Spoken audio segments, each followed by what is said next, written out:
because Nick was integrity. That was what he did. And no one thought that he would ride even for a wood board company.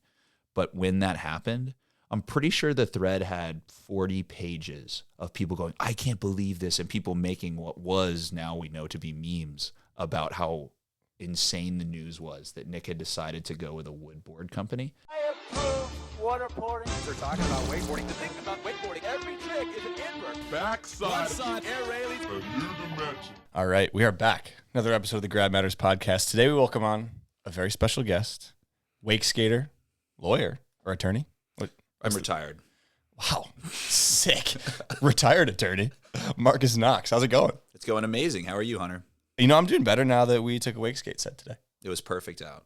It was perfect. A little scary with the rowers being exactly 1 inch above the water on Okay. a glassy day. What do you call these rowers? Because we were on a lake and there was people rowing. And what do you call these rowers? EWOMs, which is just stands for idiot without a motor. A little bit of a mean moniker. But the reason I call them that is because Lake Down can be very busy. And there's a lot of people out there who do not necessarily know the rules of boating. And if I was on there without a motor, I would be very stressed about getting run over. It's not because I'm going to run them over, but there's dangerous people and there's boating accidents on those lakes all the time. And so I think it's not in your best interest to be on those lakes on a crowded day without an engine that you can use to get out of the way. And also in basically a boat that looks like it's designed to be camouflaged with its surroundings. It or is. at least that's what it looked like tonight. Yeah, tonight when it was so glassy, like it was just blending in. It was glassy. It was kind of cloudy. It was just like very, very difficult to see these EWOMs, which I am a huge fan of this moniker, whatever you call them. So, Yeah. But besides that, I mean, good wake skate set. It was very impressive. If you haven't ever seen a high level wake skater wake skate in person, you got to figure out how to make it happen because it's crazy. And I'm sure you might say like, oh, I didn't do anything crazy tonight. Like, I don't know. It's crazy to me.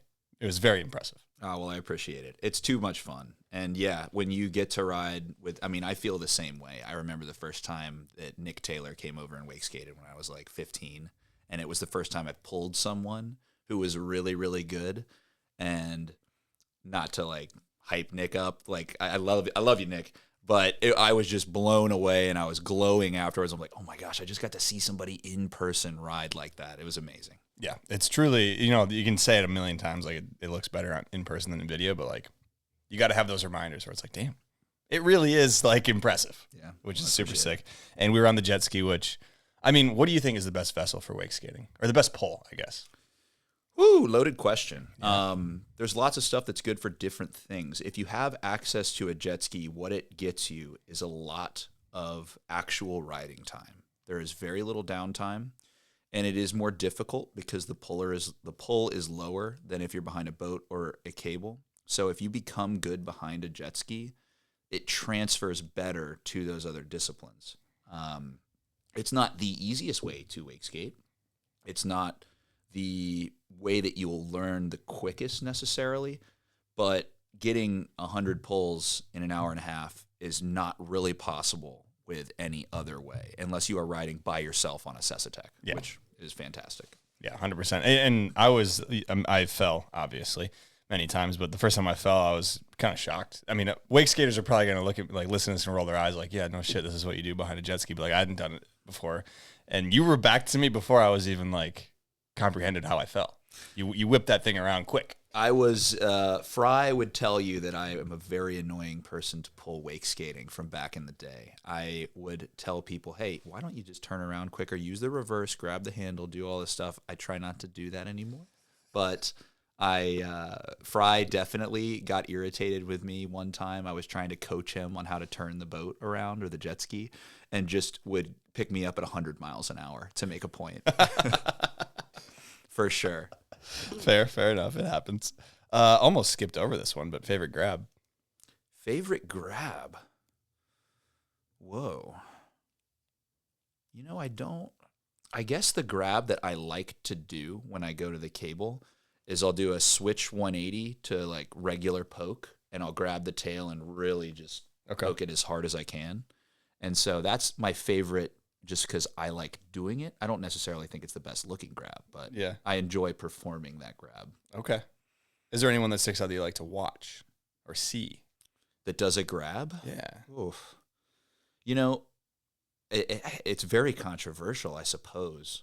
But when Nick used to do Benihanas and Madonnas, I don't even know if he likes it, but I think it looks really cool. Nobody really does that anymore. I'm in on the Benihana on the wake skate. It's kind of fun. I'm fully in on it, dude. It's a fun trick. Yeah. I can Benihana. I used to try in Madonna, but Nick, there's a video. Gosh, I have no idea where this would be, but I'm pretty sure he did a Madonna 360 wake to wake on an Integrity in like God knows what year.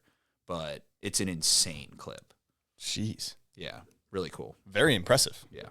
To perform that maneuver. Okay, so there's a Wakeskating Mag sitting right next to you, so I feel like we might as well just talk about it because you just stumbled upon it and you're like, did you put this here on purpose? Did you? I falsely claimed that I did. I did not. Really? I won't lie to the people. How about that? It was just sitting there. I think Tad brought it over. But let's dive into this this little spot, this cover we got here. This is in Chicago. This was on one of the Wakeskate trips where we were filming for Human Rocket. And yeah, I had never heel flipped a drop before. It was before I changed the way I did them. And it was very difficult. I think I really can't remember, but it must have taken me 20 or 30 tries.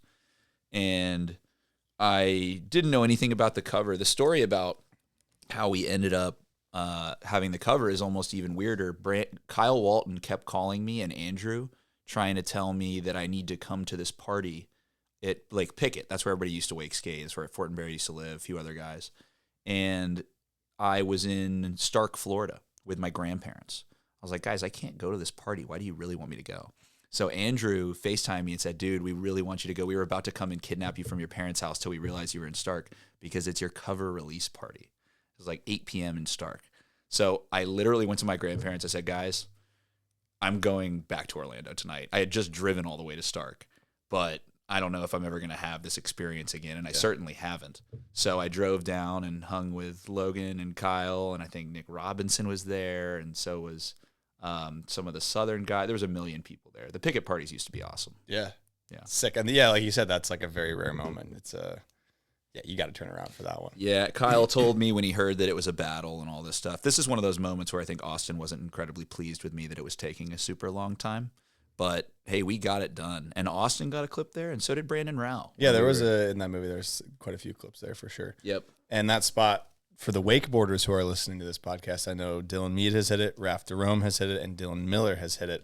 Yeah, the big concrete blocks, people have been trying to do stuff on those. Yeah, I think Dylan Miller just went block to block, and then I'm pretty sure Raph 180'd. I don't know if it was backside or front side. Or something else, I don't remember. And then Dylan just ate shit. So. Yeah. Cool picture. Thanks, Aaron Pastro. Pretty sure he took this shot. That's a great photo. Yeah, I'm stoked. Great spot. Great cover. I'm stoked. Love to see it, and we'll dive into Human Rocket later a little bit more. So, but it was cool to hear the... Do you think 20 to 30 tries is a lot? Yes, I do. Okay. I think 30 tries is an absurd amount of tries. Typically now, if I'm behind the jet ski or the boat, I do not try a trick more than 3 times. I try not to. Because I used to try hundreds and hundreds of attempts if I could. And there's diminishing returns at some point. And behind a winch spot, there's so much more pressure because when am I going to be here again? When am I going to get the chance to try this trick? So you have this internal pressure of, okay, am I wasting everyone's time by using a lot of attempts because there's a bunch of other guys who want to hit this spot too? And this is our one day in our lives that we're going to be here. And is it going to be worth it, though? If I get it, it probably will be. But if I don't, I'm going to feel ashamed and sad that I've wasted the time of all these guys who very generously are taking their time to pull me and watch me fall and fling myself off this waterfall unsuccessfully. So I try not to, but that being said, I was just on a big winch trip to the Netherlands, and I tried a trick probably almost 20 times that I didn't get. And so it happens. That's a tough one because winching, especially wake skating, but winching in general is like very... you hope it's not going to take a long time, and you hope that you picked the trick at the spot that lines up well with your skill level, that it's like right, maybe towards the top of the line, but it's like, okay, I can do this if I focus, lock in, blah, blah, blah. But like sometimes it just takes a while. Sometimes it takes a while, and sometimes it don't happen. So yeah, and I feel like as long as everybody involved understands that, like then it's a lot easier and a lot less pressure, but even still, it's a lot of pressure. So yeah. All right, let's talk Hollandays. Okay. You just tapped into it a little bit. This is the most recent video to come out from Water Monsters. And before we even get into the meat of the video, like, how did this come together?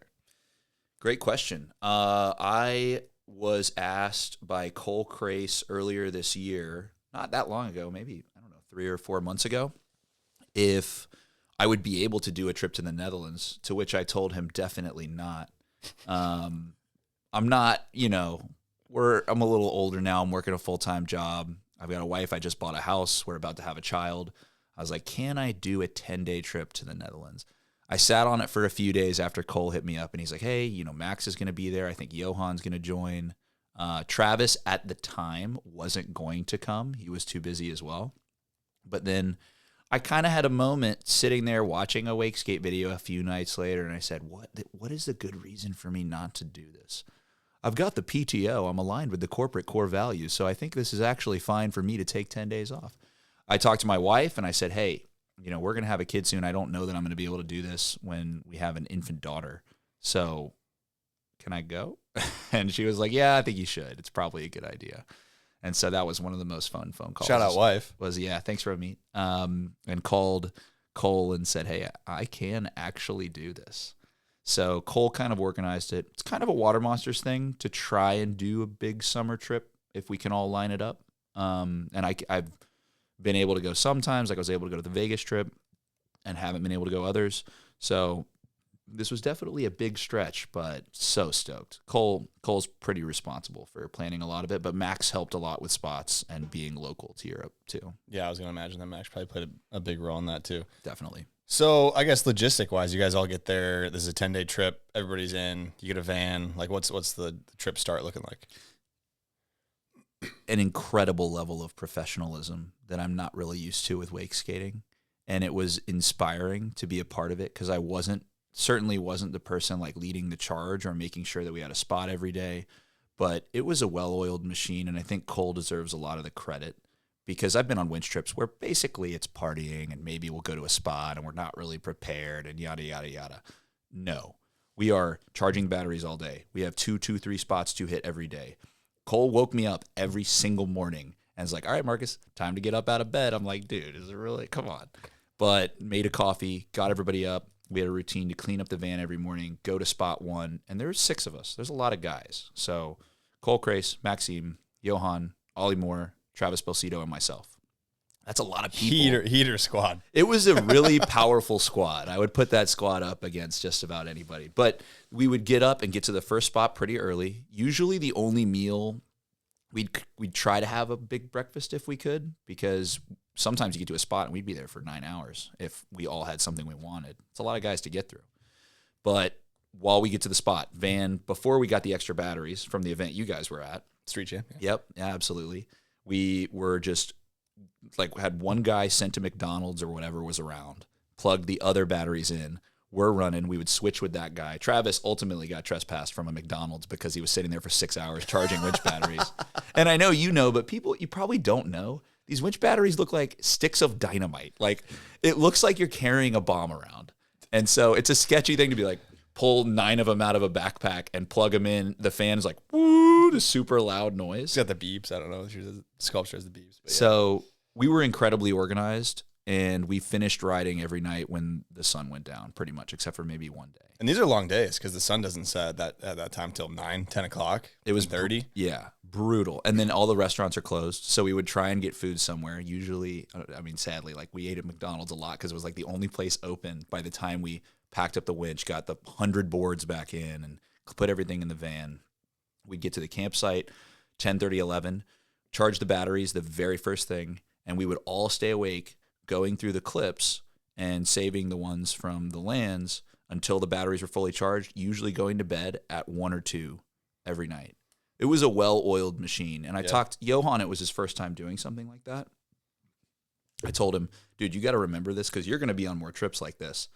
And it will be up to you because you saw how good it can run and how efficient we can be, how many spots we can hit, how many tricks we can get, if you have the discipline to do these things every day and don't get too lazy. Cole deserves a lot of the credit for that. Yeah, Cole's the ringleader here, which is awesome. Because it really does take somebody like that to just kind of keep it together, keep it going. It does. Fall apart rather quickly. Quiet strength, Cole Crace. All right, let's, any standout clips from this video that come to mind? Oh, my God. It was like 11, 12 minutes long, something like that? Yeah, incredible amount of clips. One of the coolest, there's a lot. But one thing that comes to mind because us showing up and wondering if we were going to be able to hit it was so cool. Do you remember Cole doing the back nose on the clack, clack, clack, clack, Yes. like the triple down thing? Yeah. So that was in the middle of Rotterdam, I think. Okay. And it was on the same river as the mega huge surf spot. Do you know there's like a surf wave in the middle of the city? Nope. So the wave kind of goes around, and we're sitting there looking up from the clack clack, and we're like, why is there a massive wave coming down? It's because there's a huge artificial surf spot in the middle of the city. And so where the spot was like 40 feet below the street. Maybe that's an exaggeration. I'll say 30 feet. And in the middle of a construction zone. So we're like, this is definitely sketchy. Yeah. And it looked like a pit of just a dungeon. It was a little scary. And Cole said, I can do it. Like, let's get the winch ready. Me and Ollie climbed down with cameras. So we were like level with Cole. Johan was driving the winch. Ollie had a camera up like by the street. And it was just the beautiful thing about an electric winch is it's very quiet. But the buildings right next to this pit were 30, 40-story buildings. They're massive. So the clack, clack, clack, it sounded like a bomb going off. I mean, we're sitting there going, oh, my God, he's got to land it really quickly. We're going to get kicked out. The shocking thing was a bunch of police, like 5 or 6 police, pulled up and watched us, didn't even talk to us, just left. Bizarre. But when we You love to see it. Incredible. They didn't even talk to us. And we were trespassing. Like, you had to go over this construction site to get down where Ollie and I were. And so that just felt really cool. And when we left, we felt like we kind of got away with murder. Yeah. At least I did. And the clip was so cool. I mean, it was a really hard spot to hit. He started in a tunnel, like a dungeon, and emerged from the darkness to run into a back nose that was super challenging. And we grinded it and did all this stuff to prep the spot. So that one stands out to me, but there's a lot of really good clips. Okay, so you were just touching on the cops pulled up, they watched, they left. We were talking pre-pod, winching in America versus winching in, let's say, the Netherlands. And you've done a lot of winching in America. I have. You know, you've got a long resume of, I'm sure, filming, helping spots, and hitting them yourself. And I'm sure you've had some kickouts, some angry, people around. Compare it to this last trip you just went on, the Netherlands. It's night and day.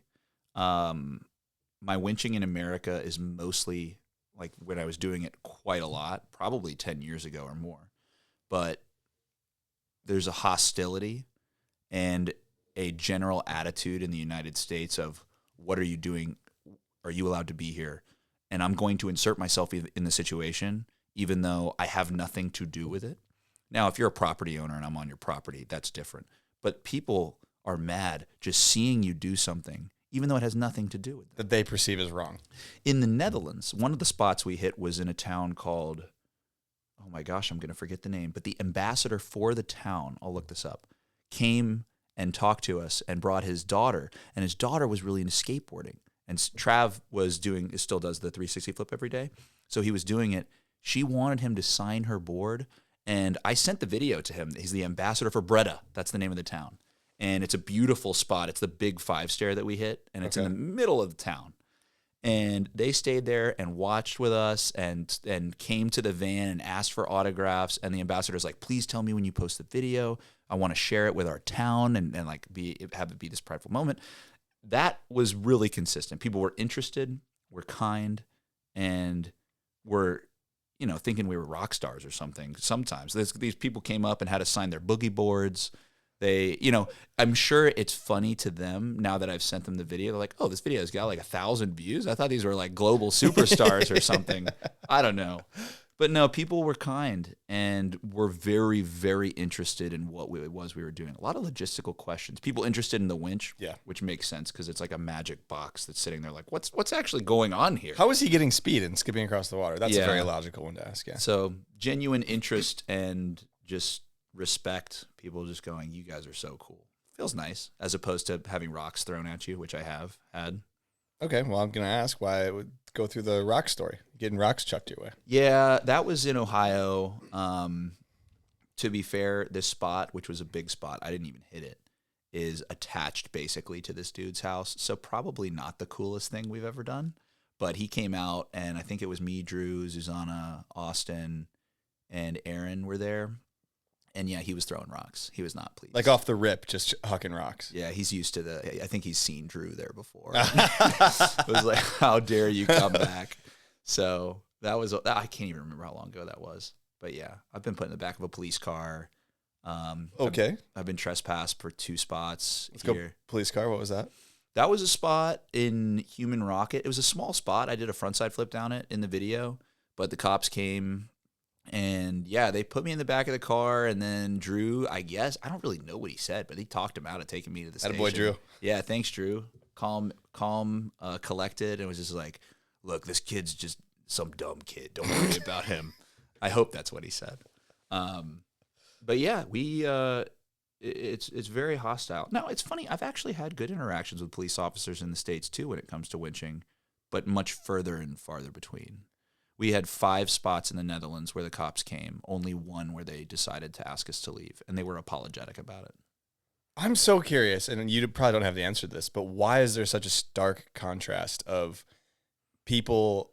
I think it's really, I mean, the cops, I think, is one thing, but like the passerbys, I feel like in America are sometimes just like, they like take responsibility for the situation where it's like, this has nothing to do with you. Why are you upset that I'm having fun outside? The big answer that's true but not really descriptive is that it's a cultural difference. But Yeah. the truth is, I think that most people in America settle on anger as a Default. a preferred state of being. Yeah. And so it's not just from winching, right? It's you watch kids skateboard and people get mad, and it's a shame. It's a bummer, but to solve the psyche of the average American is a mission larger than I'm willing to take on tonight. I think that's too big of a mission for us tonight. Oh, I think that's too big of a mission for just about anybody. I don't know if they can do that. But I think I mean, without diving further into it, which I don't think we can, like I think that's pretty much hits the nail on the head.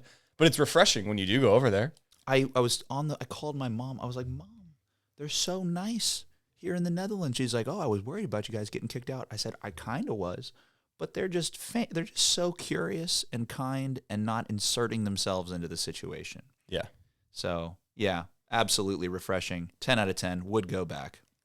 Awesome. Hopefully you can make it happen. So do you want to talk about the clip you didn't get, or you want to save that as Yeah, sure. Because you had a battle. Yeah, I had a battle, and it was the day, I can't remember what we were doing the day before, but I had ridden a ton the day before. And I really wanted to do a varial heel down a big spot. It's kind of one of the tricks that I do. And, excuse me. And so we went to that big 5-stair. I'm like, this is it. This is the perfect spot. I've varial heeled stuff about this size, if not bigger, before. And my legs just didn't have it. And I felt so bad. I was the first person to ride. We spent the entire day at that spot because it's so good, and the guys got some really hype clips. But me and Max both had a battle and didn't get the trick that ultimately we were trying. And I got to the point where it's hard to realize you need to stop. And it was what we were talking about before. I got to a point where I caught it perfectly, landed perfectly, and just imploded. And I'm like, my legs are not up to this. And on another day, I might be able to ride away. I think I probably could. I landed on it several times, and my legs weren't up for it. So it was time to call it quits. And I said, sorry, guys. And I went and charged the battery in a restaurant. They asked me what I was doing with a bomb. I said, don't worry. We're exploding down that. We're detonating waterfall. over there. Yeah. We're detonating far from here. And I sat there, and I had a beer and a burger. And then I came back after the winch batteries were charged and just cheered everybody on and was super stoked. But yeah. It's hard. It's a bummer when you have to give up on a trick. But we all have to. You don't get it all. Yeah. And that's kind of the beauty, not the beauty of it, but it's just like that's the reality of it is if it went perfectly every time, then it would be easy and everybody could do it. And it just isn't that way. And that's why when you do come away with a video, it's like you watch the makes like in this video and you're like, man, there's, I'm sure a lot that was tried.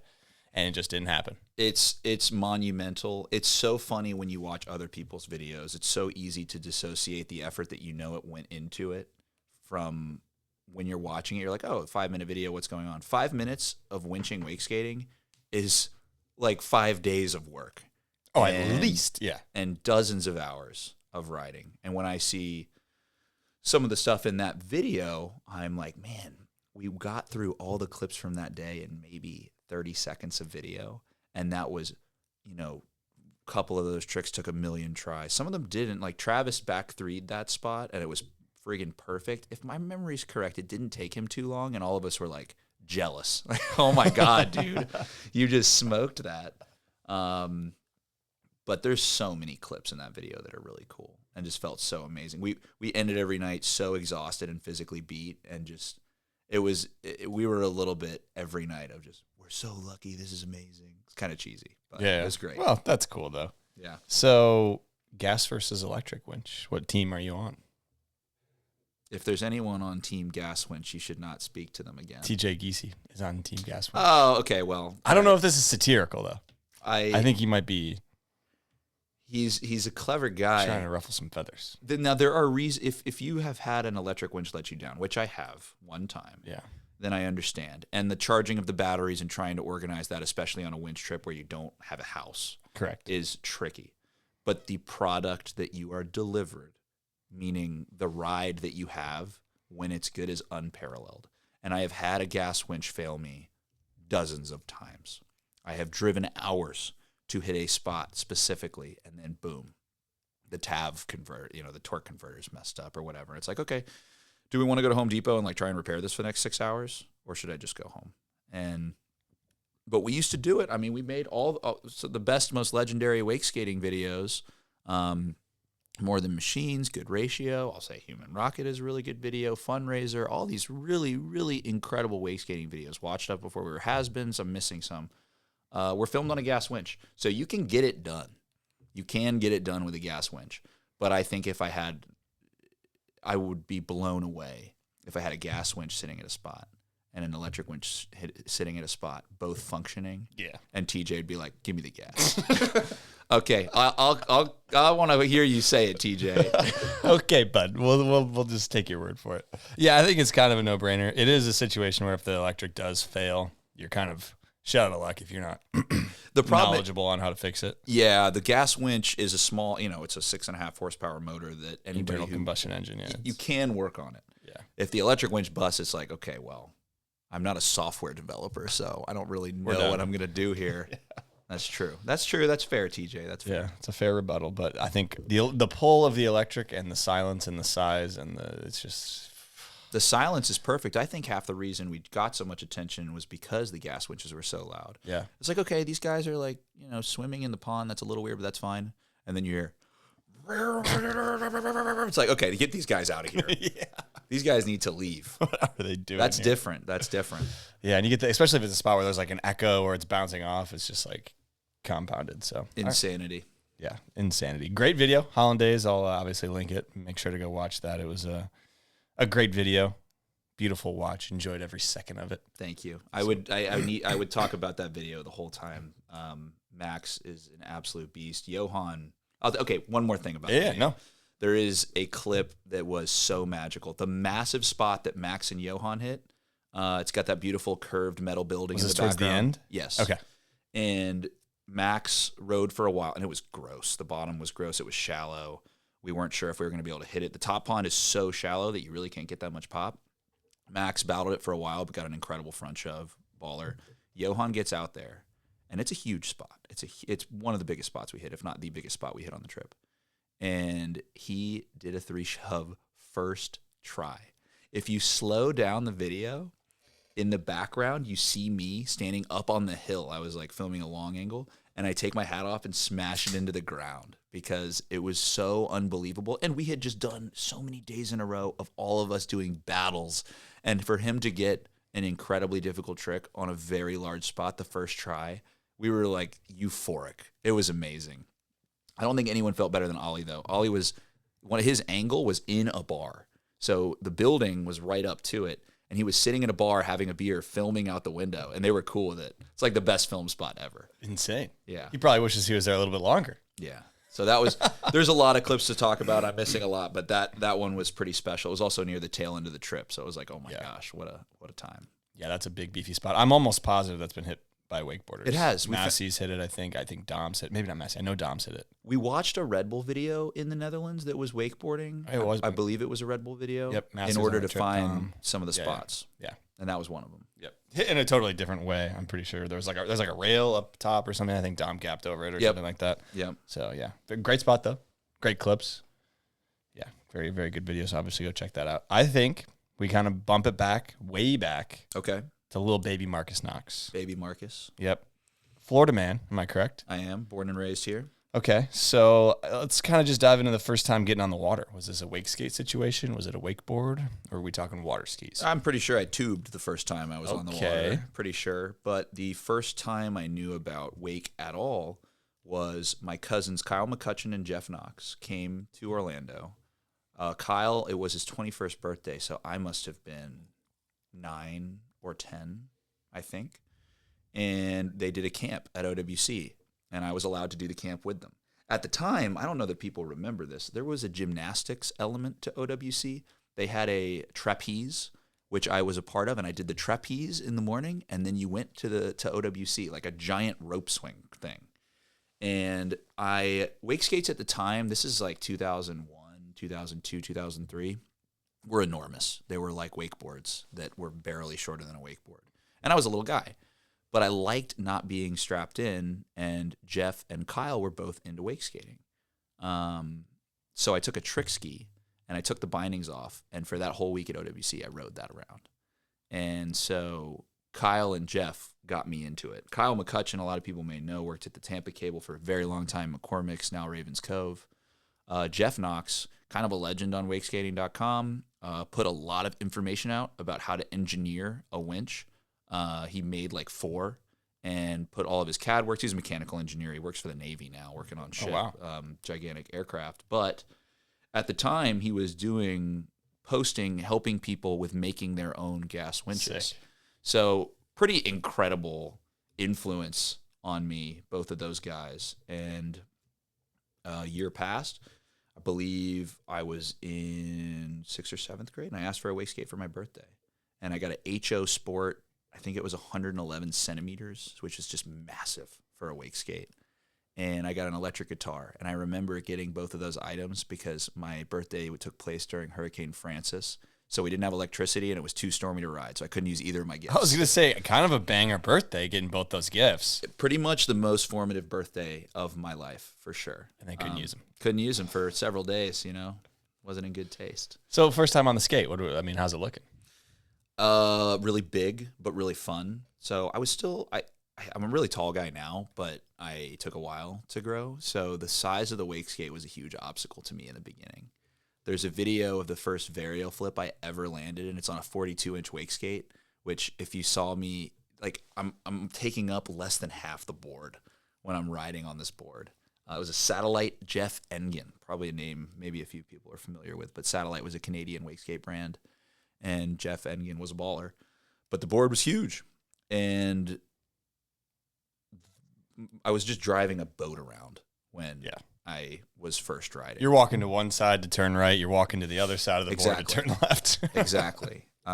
So it was super fun. I landed my first shove in the middle of the wake behind my grandma's boat in Stark on Kingsley Lake.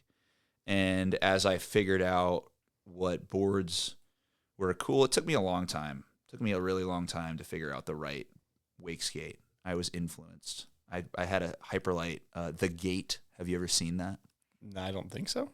Okay. It is a board that it looks kind of normal, and then the ends are like kicktails that go up. Never been another one like it. I thought that was super cool. I rode that for a while. It is an insane wake skate. It is not a good wake skate to ride, but I thought it was really cool. And so I had one of those. And then I rode an Integrity for a really long time, which was awesome. I really looked up to Nick Taylor. And so riding his board was really cool. And he was so nice. He came over to my house when I was a little kid. I was like, oh my God, I can't believe this guy's here. And so that was a great wake skate, but not ultimately what I now know is what a wake skate can be or should be. And to be clear, an Integrity is still a great wake skate, and they'll last you forever. But in the way of skateboarding, where it's kind of gotten standardized, there's a pretty general model of what a skateboard should look like. Yeah. I think wake skating is going that way. There's still room for differences, and the wood concave wake skate, to me, and people can disagree, is the best way to get these things done. And I've ridden bi-levels, I've ridden the integrities. I used to ride for a company called Arson, which was another composite type board, 5-stage rocker. Not really a great idea, I don't think. But a lot of people have figured out a really good wood wakeskate. Yeah, it seems like we're pretty dialed. Yeah. Pretty dialed. Yeah. Which is good. I think that's a good place to be. Yeah. I'm kind of rambling now. You didn't really ask me about what my opinions are on wake skates in general. Yeah, but it was kind of interesting going down the path of the wake skating. I was curious, was wakeboarding ever in the picture? No, I never wakeboarded. I wake skated before I skateboarded too. I was going to ask about the skateboarding too. I don't really know why I liked it so much. I got a magazine after my 2 cousins came, and there were some pictures in there of wake skating, and for whatever reason, I just didn't gravitate to wakeboarding. It's not like I moved away from it or I didn't like it. I just didn't like being attached to the board. It felt a little scary to me when I was 9 or however old I was. So, no, wakeboarding was never in the picture. I think I've wakeboarded 3 times in my life. Wow. Probably all told less than 10 total minutes of ride time on a wakeboard. Pretty sick. I don't know why. I was obsessed with wake skating when I was like 10 and 11. What do you think it is about wake skating? Because I talked to some wake skaters, and it seems like, well, there are not a ton. The people who do it are so attached, and it's like such a piece of who they are. Why is that? I don't know. For me personally, it's probably some sort of mental illness, but it's like, it is just so you can get good. The things that make it beautiful, though, I think would apply to wakeboarding. It's an art the way wake skating progressed and the way videos come out, it's like if I ride really well and go to cool spots, I'll put out a video product that is a piece of art. It can be. And that was really, really cool. How difficult it is, how different it feels when you level up. Landing a new trick to this day, which it's a lot harder for me now, but I landed a new trick last year, so amazing. You just feel like because it's so small, you can do stuff. There's a lot of stuff that's never been done before. There's a legitimate chance on a wake skate, if you really put your back into it, that you can do something that nobody's ever done in the world, which that's one cool thing. I do like that. But ultimately, it's just fun as hell, I think. And it's one thing to go to Holland and try really hard stuff down big spots. It's another to, when I'm feeling on wake skating and I go to Valdosta or to BWJ, Trey's place, and you're just having fun and you feel like you're good enough to enjoy the spot without being scared of it, it's a really hard feeling. That's a magical level, yeah. It's a really hard feeling to beat. And I've been there a couple times where I'm like, oh, like I could literally do any trick I've ever done right now down this spot and on this rail or on this feature and just feel really good about it. So there's no answer to that question. It's a great question. I don't know why the people who love wake skating, but for whatever reason, we won't freaking give it up. Well, you guys won't give it up. And there's also this, like we were talking before the podcast, where I feel like the wake skaters are so locked in and dialed on what's going on in wake skating, who's done what where. Like we were watching Human Rocket before this, and each clip came on, you were like, that spot is here, this person did this, I can't believe he did that, look at that. And I was just like, when I watch a wakeboard video, I try to kind of have the same mindset going towards it, but I feel as a whole, wakeboarding doesn't really do that as much as wake skating, so it's just fascinating to see it in person of you. Like, yeah, you're all students of the game, it seems like. It's really, we were talking about this in Holland because Johan is 21 years old. And the rest of us, me and Cole, Max is young too, but me, Cole, and Trav are a little bit older and grew up with Sfumato, like the first wake skate video, in its travels with Kyle Walton, another big Kyle Walton video. Some of those early films allow us the opportunity to be nerds. And wake skating is just big enough that there's always something you probably haven't seen, but just small enough that you really could put in the effort and watch all of it. You could probably do that. And I put it on my Instagram, Wakeskate Fan, because it is so cool. And when you see somebody or talk to somebody who really cares about it and they bring up a moment and you hype it up, it's a connection that you know you're not going to have with almost any human being. One of the most bizarre things that has ever happened to me on this, and I'm going to take a little diatribe here. That's good. I was proposing to my wife in Yellowstone National Park. we got to a bar like 2 nights after I proposed to her. So we're just on this wonderful trip and going hiking, nothing with wake skating. This guy, I believe, I really hope I don't mess this up. His name is Mark. Gosh, I can't remember his last name. He really has a wake skate. He had a wake skate with Leaf, but he was working as like a fly fisherman there. And I was wearing, oh my gosh, I was wearing some sort of a Paradigm hoodie, Travis Belsito's company. Yeah. And I talked about wake skating. And in this bar in Montana, this guy walks up to me and goes, "Hey man, are you Marcus Knox?" And I was like, "What?" And we just, I'm sure my wife and his wife were not incredibly thrilled about this, but we ended up talking wake skating, and like we're sitting there motioning kick flips in the bar for 2 hours, and it was a really fun moment. And I ended up giving them a hoodie. I'm like, "Dude, you're way out here. Like you should have this." Man, I'm really disappointed. And I'm sorry if you watch this. I can't remember your name, but Well, Mark, Mark, yeah. Yeah. Hopefully, I'm not just saying my own name, but that would be wild. Yeah. I mean, that is, it would almost take the Paradigm hoodie because you're both so out of the sphere of where you'd even think to see a wake skater. right. Where it's like, even if you recognize you as a person, you almost need that double, like, yeah, he also has a Paradigm. Okay, now I'm putting 2 and 2 together where it'd be Yeah. like, that's so cool though. Yeah, that was special. But you can have that moment with anybody. Cole Crace is a great friend of mine. He lives in Arizona. We don't get to talk that much, but sometimes we sit down and we just nerd out over wake skating. Yeah. And it's fun because I have all this knowledge in my head, and there's absolutely no one that cares about it, that does it all, that I don't know or would run into. You know, I'm sitting there at work all day, and video comes out, and I'm like, oh, okay, like maybe I want to watch this video. Tim Van Dorn just put something out. Now, I shouldn't say that because I do have a friend at work that is really into wake skating, Jordan Schwaller, longtime friend, and he started working there, so that's actually really cool. Very rare though. Yeah. Do you know Gunnar Schwaller? Do you know that name? I've never met, but He works with me as well. He's actually the reason I work where I work, and he doesn't really wakeboard anymore, but he's still very in tune with the community. So I shouldn't say that I have no one to talk to because I absolutely do, and those are 2 great guys. But, you know, half the time I got all this wakeskate stuff rattling around, and it's hard to find somebody to talk to about it.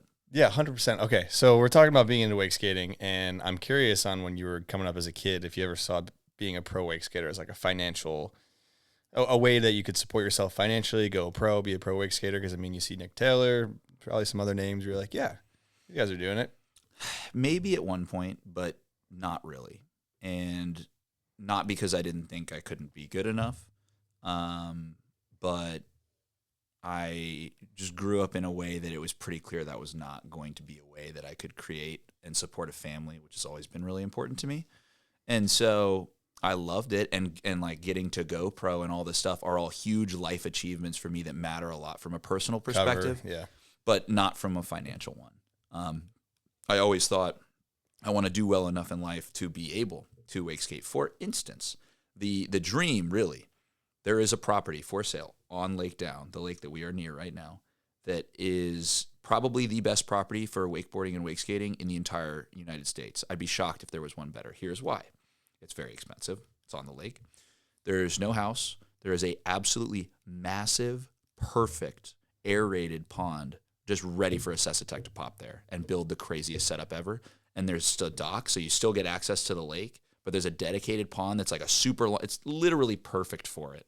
And so the dream would be to do financially well enough to justify purchasing something like that and building a wake skate setup, a 2.0 where you have a drop. But I'm not there yet. But that is my dream. I want to have a Sesatec with a drop. I want to have like a Ben Horan or Andy Pease. And, you know, my legs may not be super good by then. We'll see.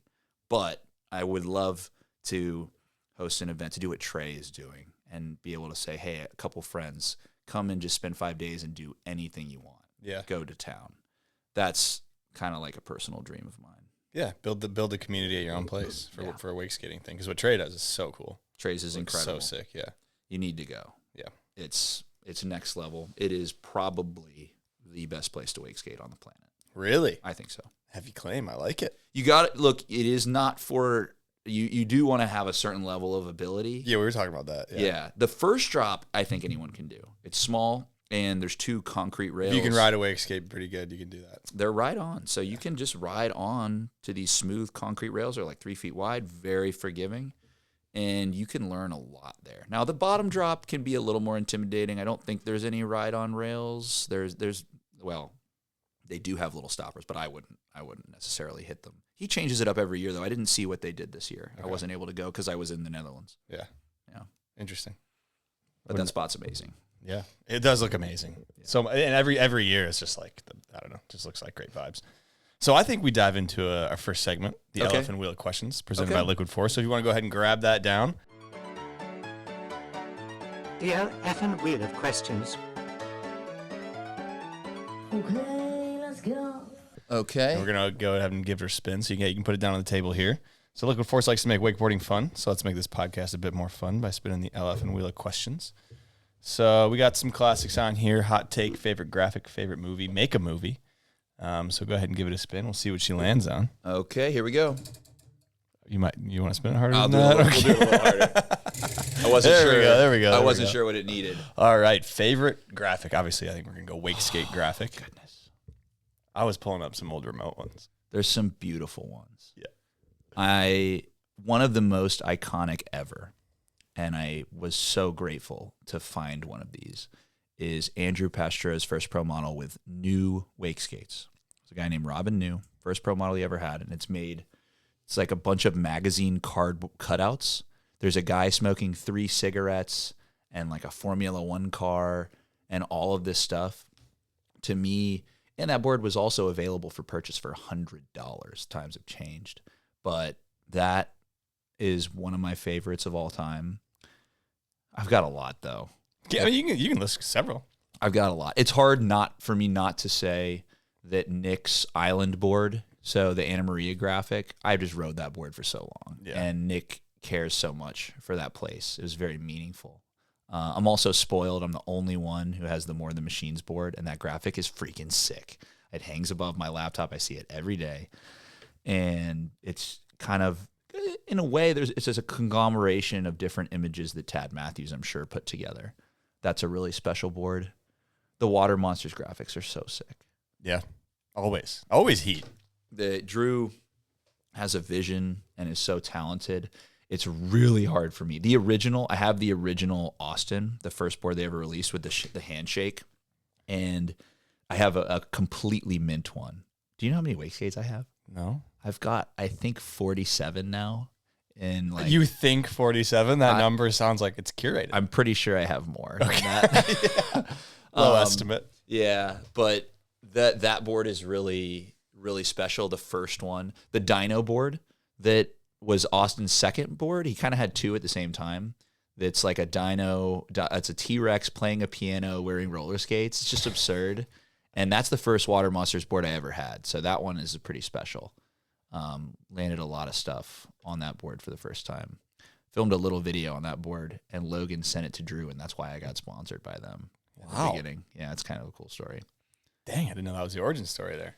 Yeah, at the time, I am a wakeskate fan. So the reason I have all these wake skates, and I missed it this year, is I try and buy one wake skate a year.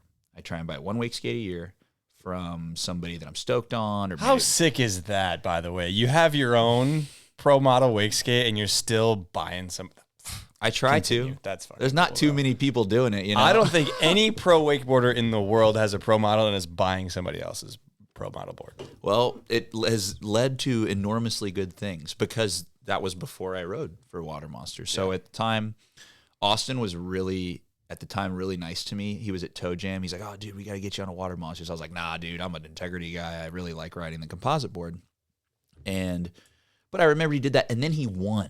Then he won Toe Jam. So I was like, my board this year, that guy was nice to me, and he just smoked everybody. I'll get the Austin Pasture. And I got it. Honestly, it's a very similar color scheme to this. Do you know the board I'm talking about? It's white with purple on the bottom, and then a T-Rex dinosaur with a fanny pack on rollerblades playing with piano. It's bizarre. And I rode that board, and I liked it a lot more than I thought I would.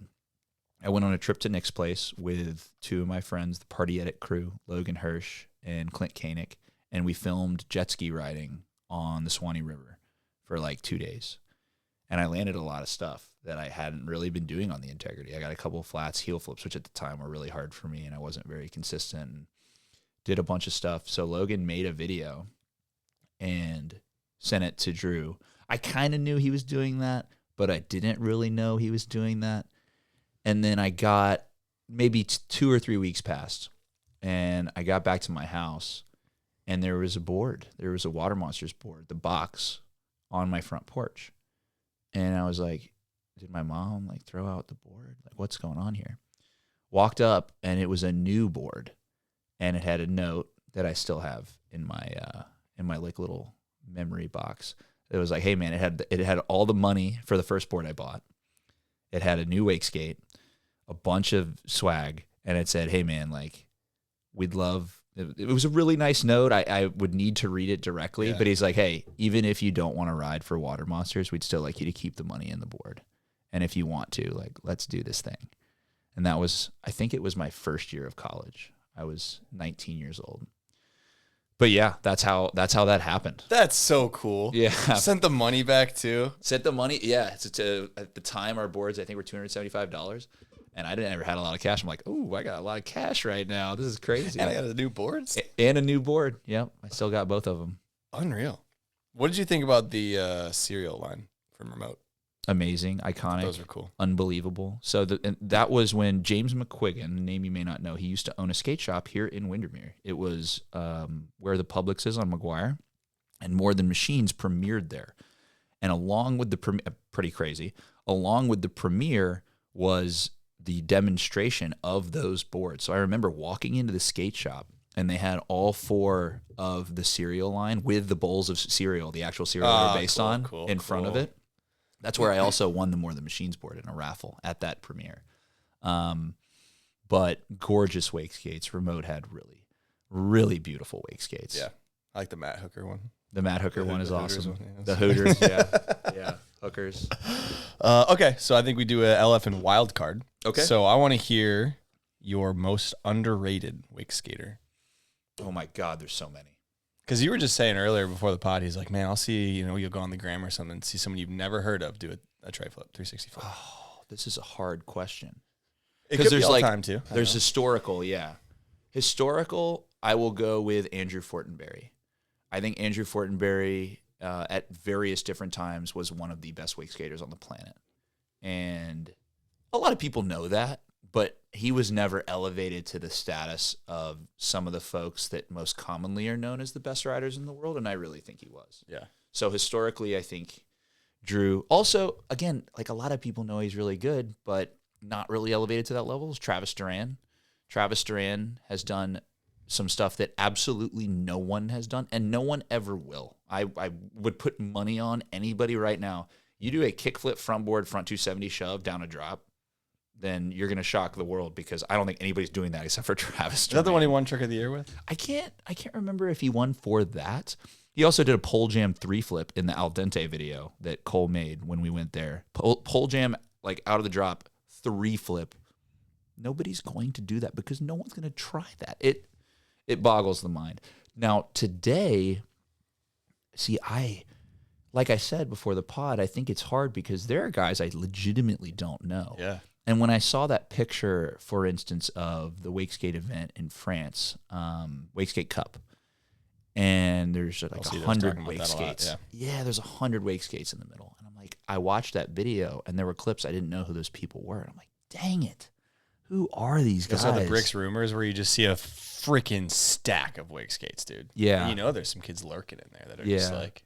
There must be. If no one comes to mind, you don't gotta throw somebody out there. But I'm extremely biased, so here's what I'll do. I'll say it's Johan, because I was just with the guy. Hey, that's fair. And Johan just threw a 3-shove down the massivest drop ever. But he's not had the opportunity yet to do a lot of this stuff. He said that was his first winch trip. Some of the flip tricks, I mean, he did a frontside flip down a drop. That was the first time he ever did that. Kick flip down a drop, first time he ever did that. He is capable of like tray flipping a beast drop, and he's also 21. So I think he's going to be fresh, extremely talented. He already is extremely talented, and I'm just really stoked for him. I think a lot of people know. You probably follow him on Instagram. Like, he is really good, but I think the next year is going to be crazy for him. Sick. I like that. I mean, you also don't know you don't know, so it's like there's names if you don't know them. You don't know them yet. I'm sure there are people who are underrated, and a part of that underration is I don't know your name. Sorry. Get it out there. Go on a winch trip. I think that's the great equalizer is like you put out winch clips, people will learn your name, and that's in wakeboarding and in wake skating. Yeah, I think absolutely. if you just stick in the park, or behind the boat, whatever. It's hard. tough. It's tough to break through, but if you throw some winch clips out there, even if it's not certified heat, as long as they're, not duds, Yep. it's a way to get your name out there. It is recognize crazy. who you are because real recognize real, I think. That was corny. All right, so we go ahead and put the LF'n wheel question back. Thank you to Liquid Force for that. So I think we dive into this pro model wakeskate. So let's go setup. Okay. Since we're going this wakeskate here because you got to wakeskate with water monsters. So obviously, where can people get water monsters? Wakeskates, watermonsters.co, right? Yes. .co, not .com. Watermonsters.co, that's right. Well, hey, I had to buy mine from there, so watermonsters.co. There we go. You're riding the Maxime, right? I am. Nice. No, the Maxime is sick, and you got the big boy. That's a 40.25. Okay, so this was my thought process, and you're a taller guy, so I wanna hear you pick your brain on this because I was obviously, I know Belcito, Andrew Pasteur, Cool Crace, I know you and all that stuff, but like, I just went default. I'm a big guy. I want a big board. Is that That's entirely fair. the way to go? That is entirely fair. It is not a defined way to go. The preference is weird. I am probably the exception as far as liking to ride a slightly smaller board. But you see the difference between our biggest board and our smallest board is literally less than an inch, right? It ain't much. It's 39.5 up to 40.25. Yeah. And when you get to that level, for instance, my preference, my board's 39.5. It was 39.75 the year before, a quarter of an inch longer. And I preferred that. And I think I do feel a difference. Belcito's pretty intense about it as well. I'm not going to feel a difference. You likely won't. So I wouldn't worry about it too much. That was just where my brain went default because with wakeboards, I'm like, I do the same. I'm like, what's the biggest one I can get? It's like I get the biggest one. But wakeboards, there's a significant difference, in sizes. Ultimately, the reason for some stuff, I really like a 40. And for boat, 40.25 is pretty fun. It's nice to have a little more space. Yeah. But a lot of the tricks I like to do are lots of flipping and spinning. And the shorter the board is, the easier that is. It makes sense. But not a lot of people look at it that way or are doing those kinds of tricks. So I understand why people have different preferences. I rode a 40 for a very long time. The one of my other favorite graphics, the Cole orange board. There's like a girl in a bikini on it. Kind of a legendary graphic. That 40 is a really cool board, and I will ride that size and have a really good time. But I think my ideal size is 39.75. Yeah. Okay. So that's the size we got. What else setup we got? We got shoes, rope length. What are we riding behind most of the time? Cable, boat, jet ski. All of the above. The shoes, I have been riding the newest version of the Nijas for the last 5 years.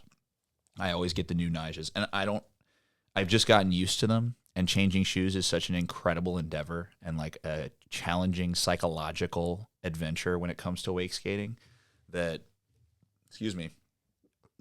you need to find something you're comfortable with. At least that's my feeling. Some guys are really versatile. Like I think TJ is pretty much, I'll wear whatever shoe works and whatever I can make work. But when my shoe explodes, I buy the next Nija because I'm comfortable with it.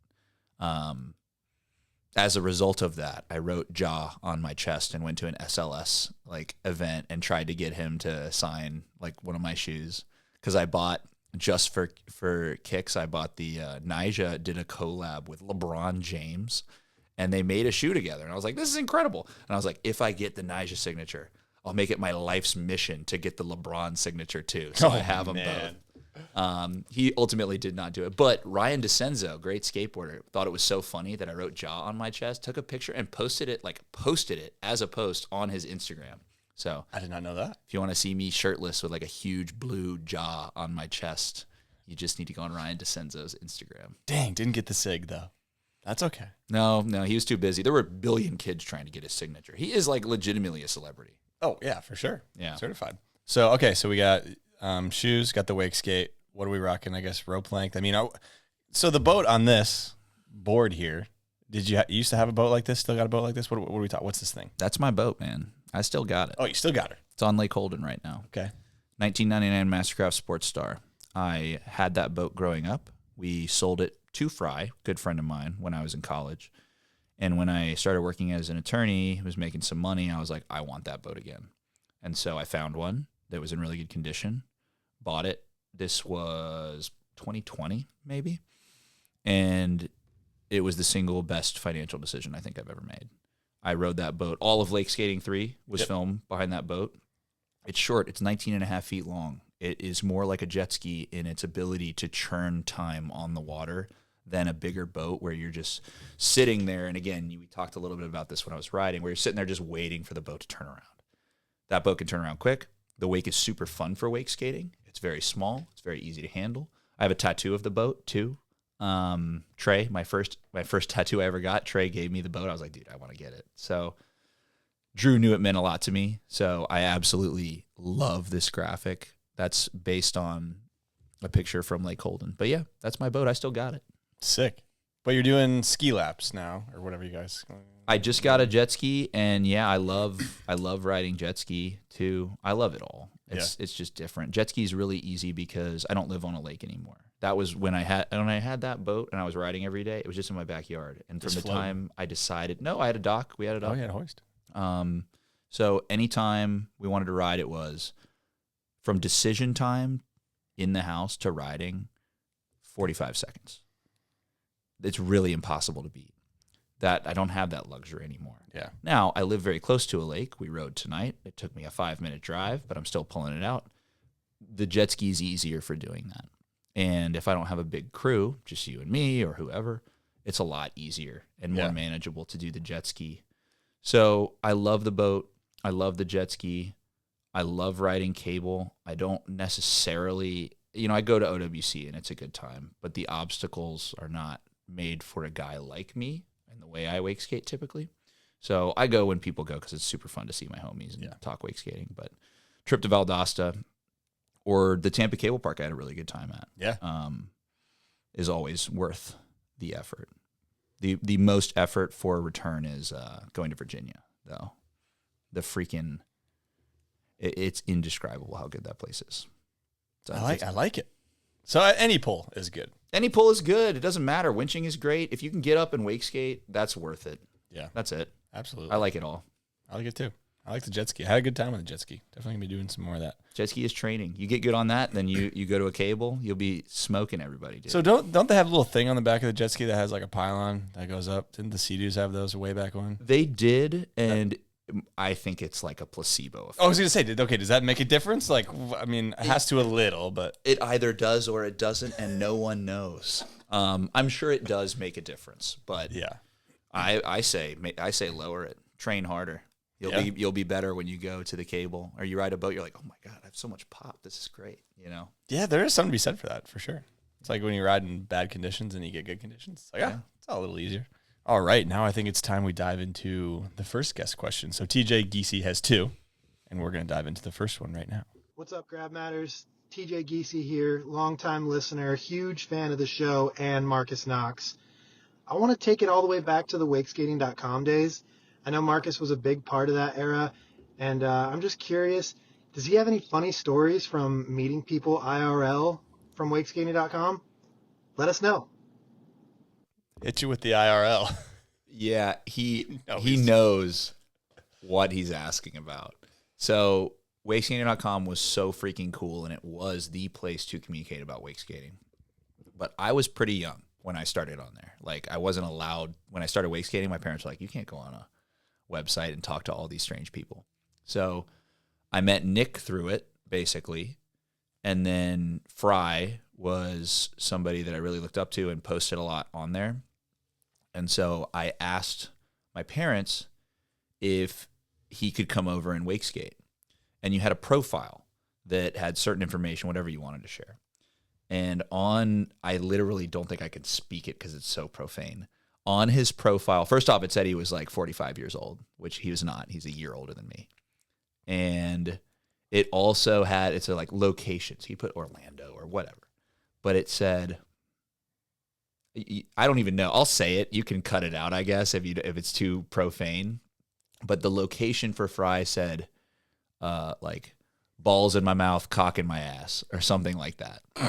And so my parents, they didn't bring that up at first, but they're like, we just looked at this guy, and he is 45 years old. You're 15. Like, you can't have this guy come over. And I was so dumb. I was like, oh, I didn't even realize Fry was 45. So I sent him a message. I was like, hey, man, I know I invited you over, but you actually can't come over. You're too old. And he was like, dude, what? I'm Nick's age. Like, why can't I come? I'm younger than Nick. What the heck's going on? So TJ put all that stuff on Fry's profile. I'm pretty sure. I mean, this is 20 years ago, literally more than 20 years ago. But that was, my parents were like, and he's got this really gnarly, profane stuff. Like, I don't want you hanging out with this guy. You're a kid. So, yeah, that was pretty funny. But, I mean, back in the day, that is how you met everybody in wake skating. Before social media really, I mean, I'm sure MySpace was around, but there was a beautiful amount of activity. Kyle, my cousin, and Jeff introduced me to it. Jeff taught people how to build winches on there. There'd be hundreds and hundreds of comments a day about different topics. I really miss it. I think I'm like the 8th top poster of all time on there. That used to be a thing we would check in on. Nick, I'm pretty sure, is number 1, if not Electric Snow, who has the most prolific collection of cassette wake skates on the planet. But yeah, amazing time. That's got to be the funniest story though, of me meeting somebody. Yeah. It's such like a different era to think about, that there's this dedicated website with all these like wake skate people on there, and that's just where it all happens. That's where it's it cool. happened. Yep. There'd be 25 pages of comments about a new video. Or when Nick went to remote, that was very, very, earth-shattering news, because Nick was integrity. That was what he did. And no one thought that he would ride, even for a wood board company. But when that happened, I'm pretty sure the thread had 40 pages of people going, I can't believe this, and people making what was now we know to be memes about how insane the news was that Nick had decided to go with a wood board company. Remote was the coolest. Like, that was where Andrew, Ben, Silas all put that together in the beginning. So that was monumental news and a really cool wakeskating.com moment. I'm sure it's all still there. But where do you think all those people went? Because that's like a legitimate amount of people. We're on Instagram now. It's Instagram. Okay. It's just not as cool. It's hard to log into. The website never got updated, and it was very out of date. As time moved on, it's just easier to watch a clip. I get it. Throw a comment. Yeah, for sure. Makes sense. All right, so we got a second one from TJ here. Okay. What's up, Marcus? What's up, Hunter? Patreon Gold member TJ back again with a second question. I know back in the day, Marcus was riding a gigantic wooden board. I think it was like an oak Giesey, which was like a 42, and he was all of 90 pounds at that point. Nowadays, he's a literal giant, and he rides some of the smaller boards in the industry. So I'm just curious, what's up with that? Perfect question. We kind of covered it. We did. So it wasn't an oak. I had an oak chubby, which was a really cool wake skate, but the 42-inch satellite Engen, I'm sure, is the one he's talking about. And boards were really big when I started wake skating, and I was really small. And I got bigger and boards got smaller. And really, I think what it was, more than anything, is I wanted to ride Nick Taylor's board, and Nick rode the tiniest board. It was a 38.65. In clips, it looks like comically small. Yes, it is small. I should have brought one. I've got like 3. So but I got used to riding that board because that was my driving force behind riding a wake skate, or choosing a wake skate, was the coolest guy. And to me, at that time, the guy with the best style and the best riding was Nick. So I just got used to riding a really short board. And from there, like I said, I can sometimes go to a 40 and feel pretty cool. Yeah. But I still like it a little shorter. Now, the one I ride now is probably 1.5 inches longer than that Nick board. But yeah, that's why. Good guess questions from TJ there. Yeah, he knows what he's talking about. He does. He's always got some little nuggets, which is great. Absolutely. I love tapping into him for some guest questions. So I think it's time we dive into the Slingshot Silhouette Challenge presented by Slingshot. So we were looking at this earlier, and the goal is that I blacked out a rider, and you have to guess who it is. We have reached a tipping point on toner in my printer. It is no longer a viable option for me to hand this over to a guest and try and have them guess, but we will try, because wakeskaters are very tapped in. And I will obviously throw it on the screen for the listeners. But if you can see if you can guess who this is. If you can't, I'll show you the high-res full version on here on my phone. I'm having trouble placing the spot. It kind of looks like something they made at Valdosta, but it doesn't look like Valdosta. Somebody about to hit the bonk, bonk, bonk, bonk. Who would attempt such a thing? Daniel Grant, but it doesn't really look like Daniel Grant. I think you need to look at the official. Okay. So I think this will provide a much needed context. Oh gosh. Okay. It's not what you thought it was. No, it's not. I still don't know though. It's not an easy one. Good job. Because I don't know where this is. I am looking at these shoes. I can give you a hint if you want to keep thinking about it for a second. Not yet. Okay. What is this spot? And where is he going? I guess I need a hint. This is a hard one. This is a great job. I was pretty confident I was going to nail this. I guess. Do you want me to go country of origin or do you want to go team they were on? Team they were on, I'll probably be able to guess pretty quickly. So Germany. Germany. I mean, I don't. This one. There's a guy named Martin. It's not him. It's not him. It's not Lucas. Lukas. Nope. Wow, is it Andy Weir? Andy Nope. Kolb, I mean? Yes, it's Andy Kolb. I'm sorry, Andy Kolb. Okay. It is Andy Kolb. Dude, Andy Kolb is the sickest guy, too. Sorry, Andy. That's a sneaky one because he hasn't been on social media ever. So it's a lot of people. Yeah, I met him. Know. He came to Valdosta not too long ago, one of the events a few years ago, and I got to talk with him. Super cool guy. You're a baller, Andy. He is. I cannot tell what the heck you're trying to do in this picture, though. No. Is he like... It's on the remote site on his profile page. Is he like slappying it and going over? I don't know. I can't really tell. When I saw this, I'm like, is this dude about to front lip these posts going you this thought way? it was going the other way. I'm like, this is one of the gnarliest things I've ever seen. Maybe we keep running the low toner situation and just see what kind of... I was like, this dude has a death wish for sure. For sure. The board's on such an angle, too. Yeah, that's crazy. So, that was Andy Kolb. So, thank you to Slingshot for that. Andy Kolb. Yeah, I wanted to pull that one out because... You got me, dude. That's a good one. I like that. Okay. Because the Wakeskaters, you guys know your shit, I was pretty excited about nailing it, so I'm a little sheepish right now. Hey, you did get there, though. You got there with a little bit of hint action. That's okay. All right, let's talk videos. What is the best wakeskate video that nobody knows about? That nobody knows in your opinion? about? Yeah, or is like, whew. I'm really a big nerd about this. There's so many. Like, truly that nobody knows about. Yes. I think I mentioned it to you earlier because it's just guys that people don't think of in that way. But the Blue Island wakeskating video that the Kearns brothers, Brad and Kyle, made, gosh, many years ago, is a really cool video where when you think of the big winch trips and the big guys, it's a lot of times it's the names that you expect and the people that are known to be extremely talented at wakeskating. So to see a couple of guys do a trip where they landed really cool tricks, went to really cool spots, and dedicated an insane amount of time to it just to make this video was mind-blowing to me at the time, and it still is now. Yeah. So that's not a professional level video, but that truly unknown, maybe so. And I don't want to, as far as professional videos go, I think it's so easy. We're so wrapped up in what comes out today. Oh, yeah. What have you done for me lately?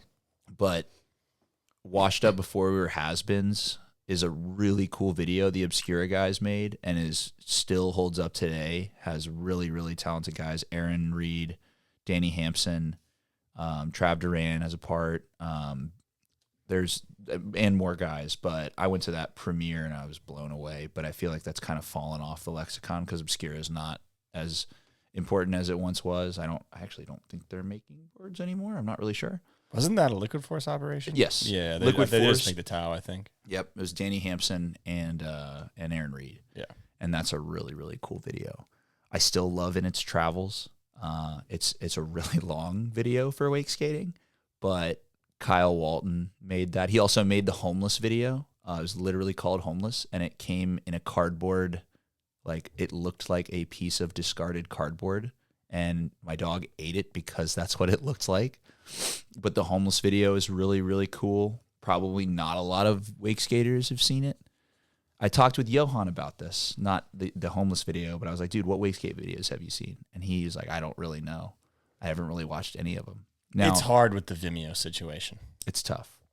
And the modern era of videos has a beautiful, iStudio Mo, Noise Vision, Fundraiser, More Than Machines was mine. That was a game changer for me. And then Good Ratio, Human Rocket. There's a lot of really fantastic films that all came out. I think those are recent enough that I would expect someone who really cares about wake skating to try and watch them. I would too. I think those are all certified, certified. not underrated in any way. Yeah. But yeah, there's a lot, and I feel embarrassed because I know there's videos that I've got a CD case that's got like 50 DVDs of wake skate movies. I meant to bring it and I forgot.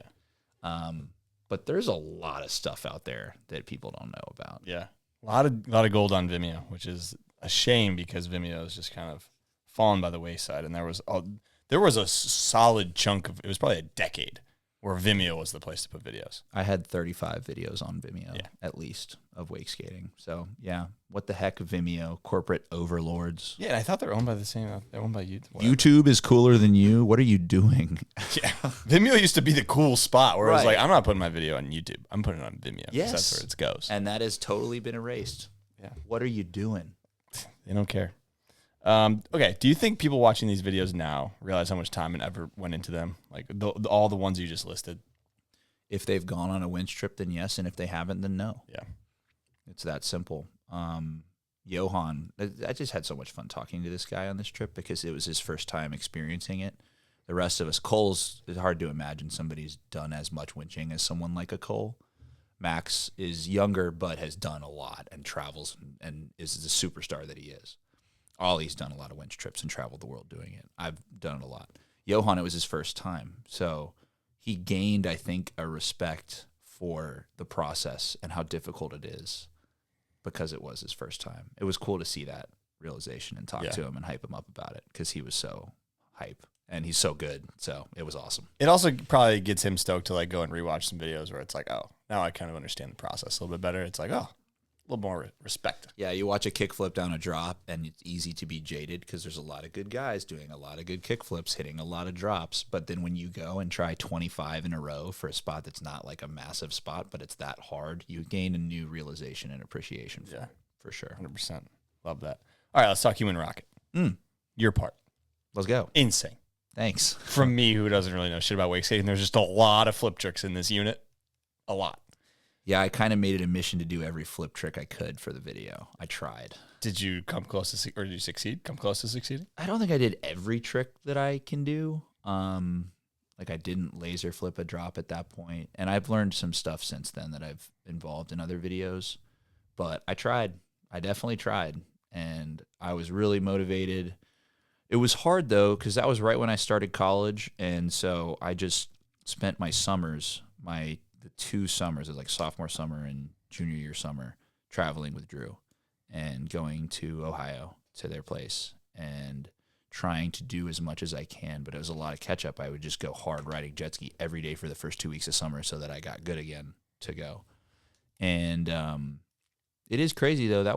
It premiered on my 21st birthday. So we filmed that video 13 years ago. I'm 33 years old. Hard to think about. It still holds up. A lot of the video, the tricks are really good. Absolutely holds up. Yeah, and that's one of the cool things about wake skating and all these videos we're talking about. You can watch a 10-year-old video and see something that no one's been able to repeat. Yeah. But awesome project, and Drew is the truth. That's all there is to it. Truth, yeah, 100%. The truth. Oh, wow, I've never even heard it put that way. There you go. Maybe one day. All right. So we were talking when we were watching this before the pod, spillways and something that I didn't really fully think about because when you guys, it's a common thing on a wake skate to hit a spillway or whatever you guys want to call it. I think in Europe they call it a weir or something where it's like water running over a downward slope and you're hitting it backwards. Yeah. And typically you were describing that they kind of are on the shorter side. So your ride up, the duration you're going up is very short. Yep. But there are a select few, and there's one in this video that you hit that is longer. And I guess it's kind of interesting to talk about just juxtapose the two, where it's like a shorter one that you see a lot and they're pretty common versus the longer one and what that provides you. Yeah, the longer one that's in Human Rocket is really fantastically hittable.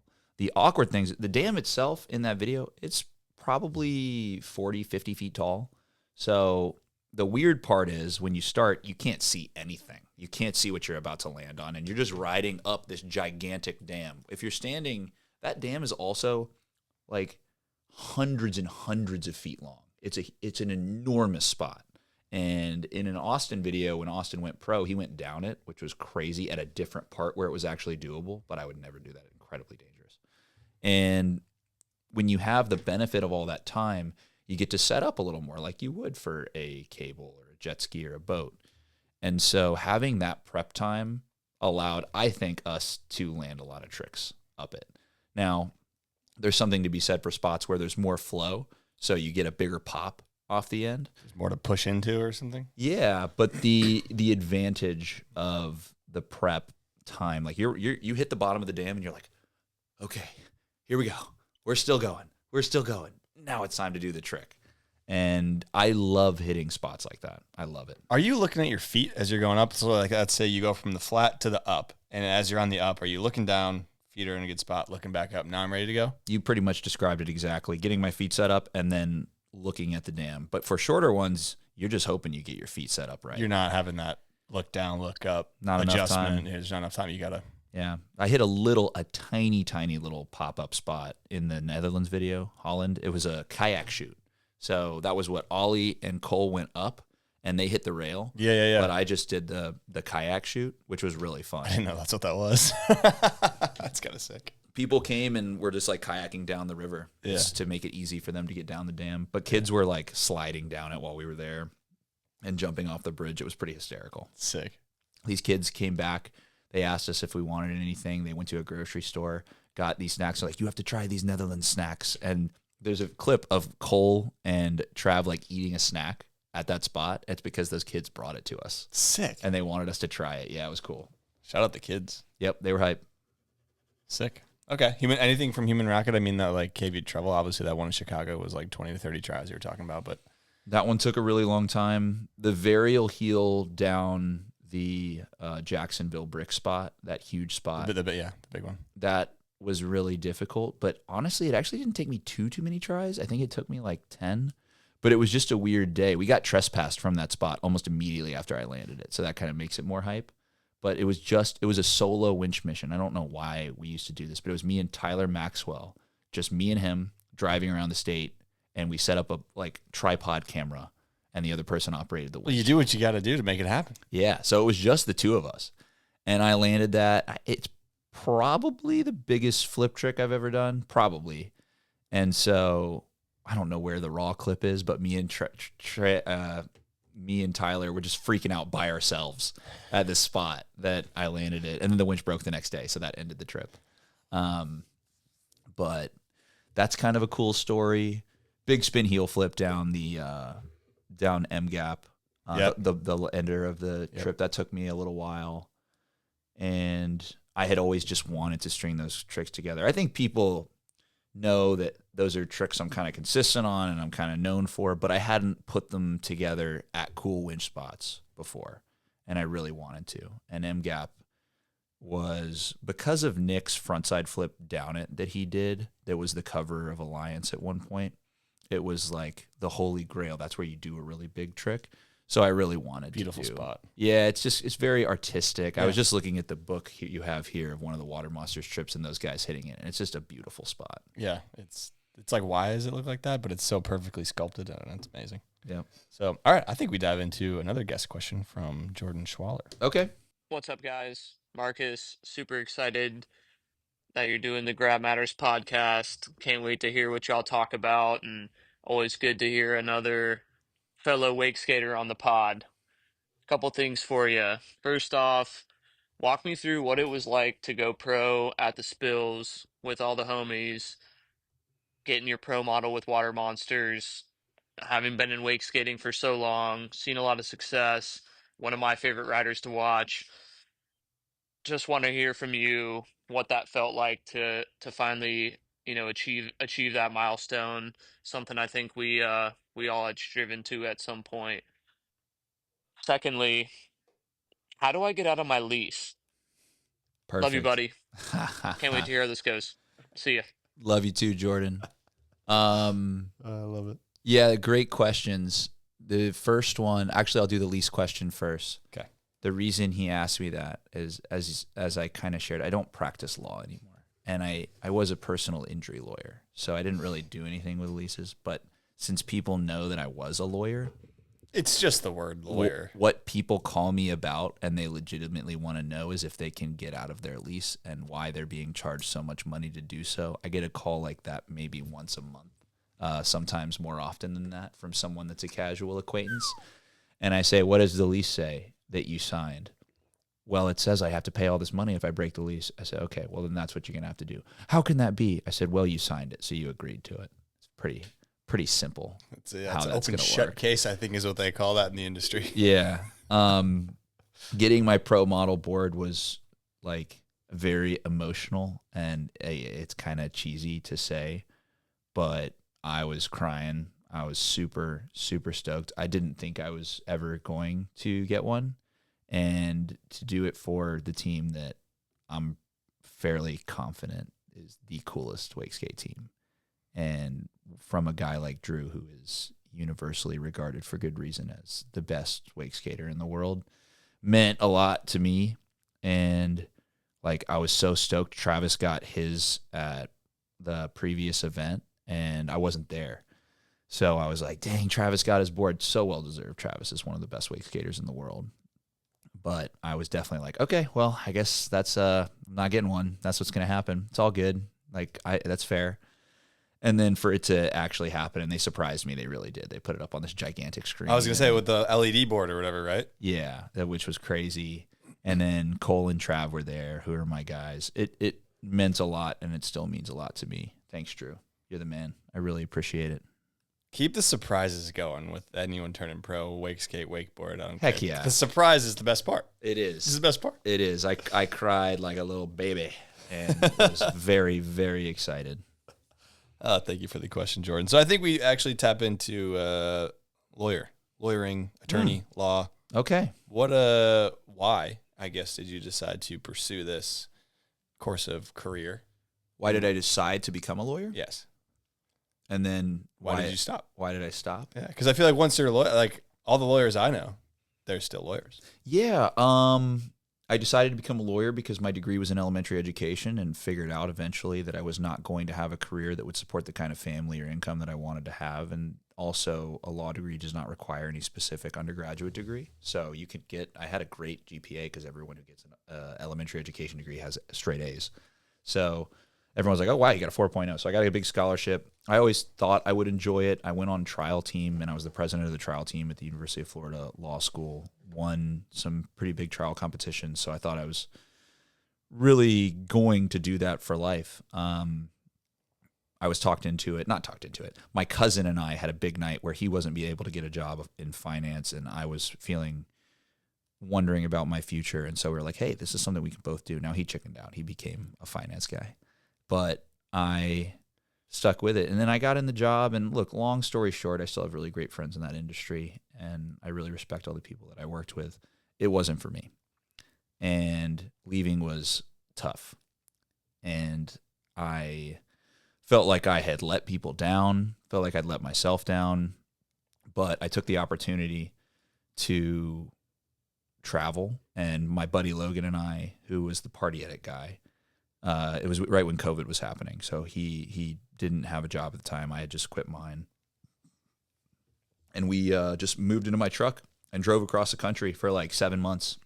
And we set up a tent every night and went to every national park and surfed from San Diego to Seattle and did that. Ate peanut butter sandwiches every day for 7 or 8 months. And then I came back, and I was like, well, not really ready to work yet. So I just wake skated a ton. And at the end of that, I was offered a job with the company I currently work for. Didn't know anything about it. It's like technology and services. And it's been an amazing opportunity. So I just didn't really want to consider going back to law because the experience I had was not super positive. It wasn't for you. I mean, yeah. Yep. Nothing wrong with that. Did you pass the bar first try? Is that a thing they do here? Second try. Second try. Nope. I didn't pass it the first time. And I was like, that was almost a thing because I was like, oh my gosh, if I don't pass it this time, like I'm just not going to do it. And then I passed. So I was like, okay. And the bar exam was tough. That was a tough exam. Is it true you just passed the bar, you're a lawyer? Like you don't need to go to school? Or is that, I'd totally make that up? They just depend on the state. I think you have to have a JD in Okay. order to become an attorney. Yes. Okay, I didn't know. But it would be pretty shocking. I'm sure it's doable theoretically to pass the bar exam without going to law school, but you do learn a lot in law school. So I would imagine there's a lot of laws, so I'm sure there's a lot to learn about it. 3 years worth of laws all in there. What's that lawyer show? Suits? You ever watch that? I can't do it. It's a thing. I think everyone has trouble watching a show about their profession because the inaccuracies start to become very irritating. You just can't watch it. Yeah. Yeah. Every lawyer show or every lawyer scene I see, they break the golden rule in the courtroom immediately, and it just totally sucks me out. I'm like, oh, that guy's disbarred. He shouldn't be an attorney. But It's like the biggest plot hole you could ever imagine. Right away. Yeah. But they're like, but the jury's like, oh my gosh, how profound. And the judge is like, wow, what a great lawyer. It's like, this guy could not be an attorney if he said that. That's not allowed, dude. So That's fair enough. I expect that. So I want to bump it back to the tanning salon days. oh, how do you know about that? I did a little research. It was a great job. It's a great job. So yeah, run through, I guess, you worked at the front desk tanning salon? For the most part, whenever I worked there, I was the only employee, so I did absolutely everything. Oh, wow. I was a salesperson. I cleaned the beds, a little nasty. Was responsible for selling packages and lotions to people, and it was my first job ever. I shouldn't say first job ever, my first real job, and I loved it. Honestly, it was a great job. Got to talk to people all day. My friend eventually got hired there, and we would work a shift together from time to time. Pretty hysterical to see a 16-year-old working at a tanning salon who, at the time I was wakeskating every day, so I was very tan, so I kind of was Good salesman. right there. Yeah. I used every bed one time. I was going to ask, did you use any of them? In order to say that I used every bed one time for 1 minute so that I could say this. Well, because I was a salesperson, right? I'm responsible for selling packages. I'm like, look, the gold package is going to get you this bed, which is, the Mercedes-Benz. But Wait, there's different beds? Yeah. There's 4 tiers. No way. The bottom one looks very boring. The top one looks like it's from Back to the Future. It's an insanely futuristic, capsule with beautiful noises and all this stuff. And so I would do the gold package, that's the Mercedes-Benz that we have here. But we do have a Ferrari, and I want you to see it. Okay. So I was paid based on the number of packages that I sold and the more expensive lotion that I sold. It was a great job. I loved working there when I was a kid. Yeah. Pretty hilarious. I had no idea there were different levels of tanning bed. I just thought it was you pay a monthly fee and you come in and you. Yeah, but are you paying $19.99 for the bronze package? Are you driving a friggin' Acura around, or did you pony up and are you a Ferrari man? Yeah. Okay. Big deal. It was a Windermere place, had lots of business. Yeah, absolutely. I also didn't know that a tanning bed thing would be a big deal in Florida, but I guess it makes sense. I mean, people get cold. It also had the spray tan stuff, which I was always the tester for whenever we got new material. So I had several spray tans in high school, and I would always do a crazy tan tattoo. So that's kind of sick. I had a jersey in my back. It said Knox at the top and a number, but it was just my skin from the tan tattoo. I was wondering if you're going to do the monster logo like Rob Dyrdek on his back, the full monster tattoo. I probably should have, but sick. The girls loved to do. We had Playboy bunny stickers and heart stickers, and that was how you could see how tan you were getting, is by covering up that little spot. So classic. Last question on the tanning bed: were there any people that came in on the daily, and you're like, "Whoa, yes, you're tan"? Yeah. There were some extraordinarily dark people that would come in too, and I was very confused. And one guy explained to me that he was very, very muscular. And he said, I am a bodybuilder, and the reason I come in, it would be every 2 months he'd come in 5 days in a row, and then we wouldn't see him. And it was because the tanning bed would tighten his skin so his muscles would be more defined for the show. Ah. And that was, it was oh, okay, I get it, because I was really confused. But there were people who were actually addicted to the experience, because it is sitting in the sun, it's nice feeling for a minute, and then you're like, man, I'm getting kind of toasty. Yeah. I've never been in one myself, and I don't think I'd last very long. So let's jump back to wake skating. Who is on your Mount Rushmore of wake skaters? So 4 names. Correct. The trio that is easier for me to pick is Andrew Pastura, Nick Taylor, and Ben Horan. And then there's a million ways to go with that last spot to me, because there's a lot of people who influenced wake skating more than them before that time, but maybe don't have the talent wasn't the same because it was a different time, and there's people who really influenced it afterwards. The three, though, are those three guys, and I think it's pretty hard to argue. For number 4, I'm going to go backwards because Thomas Harrell is incredibly important to wake skating for developing the winch and the wooden boards and the bi-level. But I'm not going to go with Thomas Harrell. I'm going to go with, I think, Aaron Reed. I think Aaron Reed is the 4th guy on the Mount Rushmore. And I think it's good to go with a historical because Mount Rushmore is history. We're not talking about the most important people today. It's like the people who made it what it was. Yeah. I like that. That's a good, like you said, that 4th one, I feel like to me personally, I don't know a ton about wakeskatting like you do, but those 3 jump out. It's like, bam, bam, bam.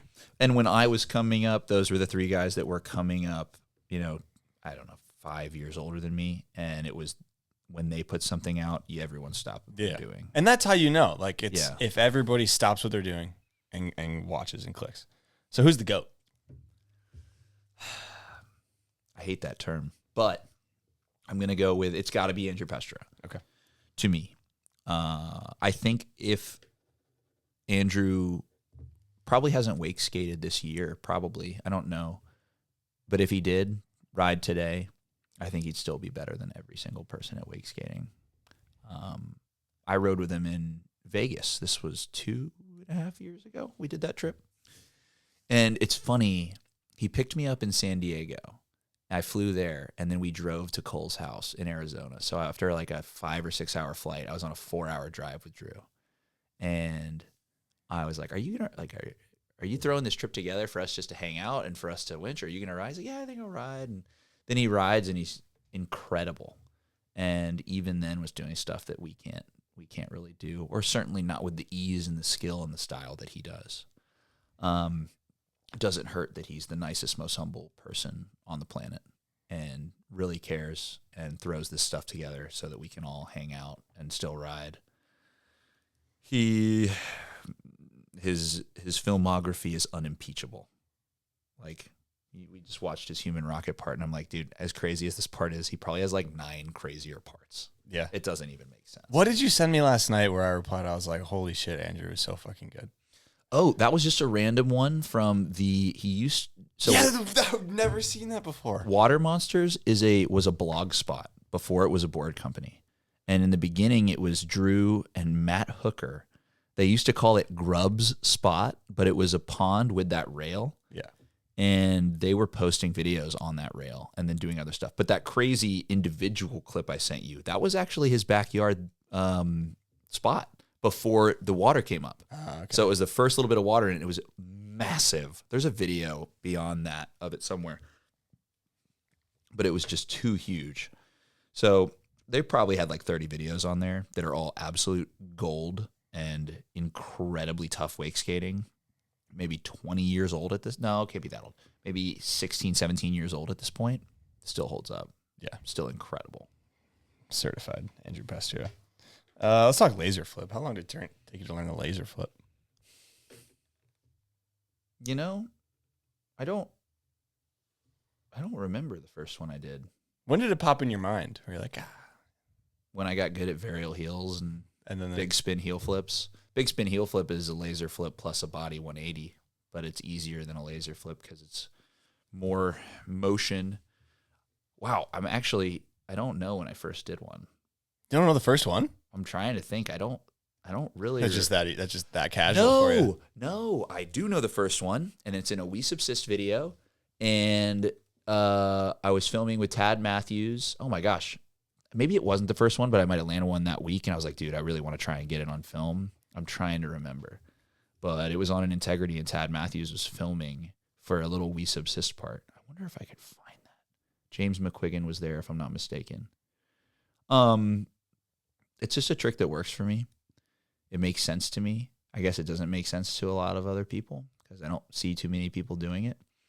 But the wake skate and the way you flip it works really well for a forward shove heel flip rotation in the same way that a back shove kick flip works because the top of the board is what you're flipping through, and it's moving the direction that you are moving as like through space anyway. I like this breakdown.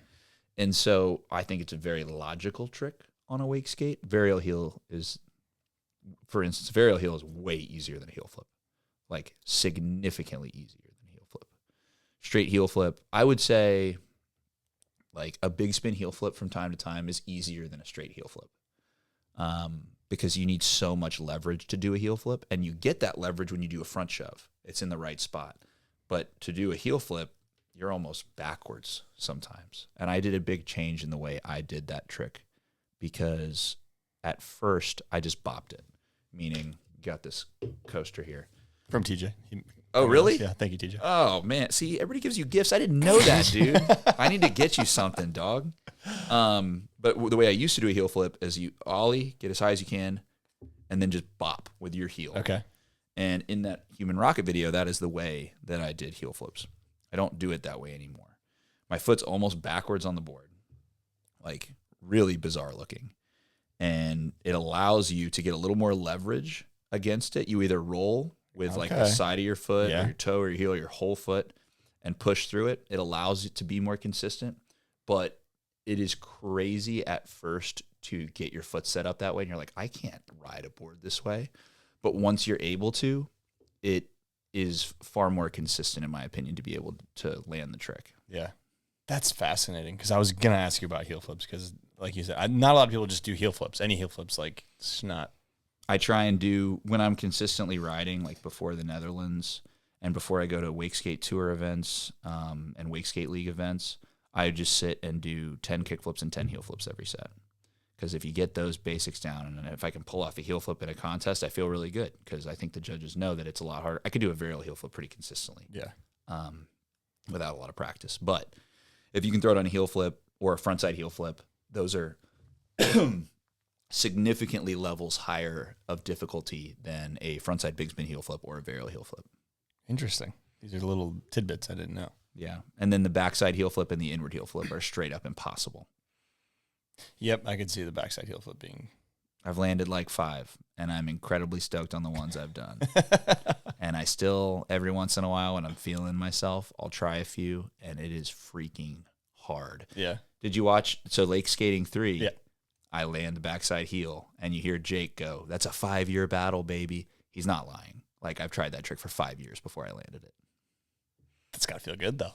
Feels incredibly good. But I could be sitting here like that varial heel in the Netherlands telling you, still chasing that one, man. You get them, though. You About take to them be off. a dad. I don't know if the back heel's going to happen. You know? Land one right away and be like, okay, Yeah. the back heel chapter in my life might be closed. Yeah. And I've done one really good inward heel. I did it down the Valdosta drop. Okay. And I was extremely hype. I don't think, well, no, Reed has done some good inward heels, but I don't think really anybody else is trying that. So Yeah. those are impossibly difficult, and the varial heel is not impossibly difficult. Interesting to hear the comparison between those. So you did the Wakeskate Awards in 2021. Will we ever see a return of the Wakeskate Awards? The reality is probably not, but I actually watched it last night to prepare for this, and I was sad that it was really cool. And I was like, man, we did a really good job with that. And with Wake Awards in general, so I'm not really caught up with the drama. Maybe you can educate me. Is Wake Awards is not a thing anymore? Is that... Yeah, she's gone. Okay. Wakeboarding Mag's dead. Yeah. So, and they were the ones that put it on. So. The question is with something like that is who is going to take the responsibility and put in the effort and time for something that is ultimately a thankless job, but will be thanked for by people because they care. And it was fun when we made that video. We released it. We like called some of the winners and told them. I think we gave Cole like sexiest man alive or the most eligible wake skater. You know, we gave a bunch of dumb awards too, and it was so fun. And we got a really good response. A lot of people reached out to us about doing it again, but we were living together at the time, so it was a little easier. And it takes a lot of effort, just like anything else, just like making a magazine, or whatnot. It would be really nice to. The other truth is, so I was not working. And I had come back and was just full-time wake skating. So my brain was as caught up as it will ever be with modern wake skating. And I'm not right now. You got to be fully tapped in. I think it would be a disservice to wake skating if we didn't weigh all the options. We had like 8 or 9 nominees, and we did take submissions. we put up like some of the awards and we're like, hey, if you have an argument for someone, like make it. And we debated for days. I don't have time to debate for days about who is the most eligible bachelor in wake skating, but we took it seriously at the time. So you could go just legitimate, like trick based and like performance based, you know? Yeah, but even then, we were talking earlier, there's these European dudes that I'm not necessarily up to date You'd have with. to tap into that whole scene. Yeah, and I don't want to disrespect those guys by not being caught up and saying, oh, yeah, this guy who's my buddy who I travel with all the time, he's the best wake skater in the world. Like, I don't think that's fair 100%, to the people who I don't personally know. So I was really tapped in that year, and we felt really good about doing it. Good. That is what you need at the end of the day, is the person who's just very tapped in, because it's like, yeah, anybody could go make, you know, an award show, but if they're not tapped in and they're not actually awarding the people who the general public think is probably the one who should be awarded, it's meaningless. Yep. It's good, though. That's the truth. Yeah, it was really, I watched the video. I was like, man, I kind of did a good job here. Jake did a really good job. It was pretty funny. Love stuff like that. All right. I want you to compare wake skating now to when you got into it. I guess not when you first stepped on a wake skate, but when you first, like, wakeskating.com, maybe the heyday, as some refer to it. Well, in a sense, it was a heyday for that type of thing. The riding quality has unbelievably gone up. Yeah. The number of people who do it, we might lament that there are not more wake skaters in the world, but I'm continually reminded that there are very, very good riders who I don't know about, and that's a really cool feeling. I was telling you, I think we were offline, but you see a European wake skater do a 3-flip, you've never heard their name before. It's like, how do I not know their name? But also, that's amazing. Wake skating has gotten to a better place. There are more cable parks in Europe, allowing for more accessibility. There are people who are more motivated to go on these winch trips, even if they are fewer and farther between. The winch technology getting better raises the floor That helps significantly. So I think wake skating has had eras and times that are all special for different reasons. Being on wakeskating.com and laughing at the 20th pages of memes because Nick Taylor moved to remote was a moment in time that's really funny and special. The Wake Skate Tour and some of the winch trips around that time when Good Ratio and Human Rocket came out. That was a really special time with really incredible people involved. When More Than Machines came out, that was really important to me. That was such a mind-blowing video where the quality in the floor was raised because it's Tad Matthews. What's special now? I'm obviously biased, but the fact that we have a team that's doing these 10-day trips and we're all adults with jobs and lives and trying to make it happen, and we still go for knowing for a fact we're not making $1, we're spending our own money to try and make this happen and risking our bodies and whatnot, I think that's really beautiful, honestly. So every era is very different. The technology has changed, but they're all special. And I'm missing a lot of eras here, too. When I started wake skating, I was 11, I think.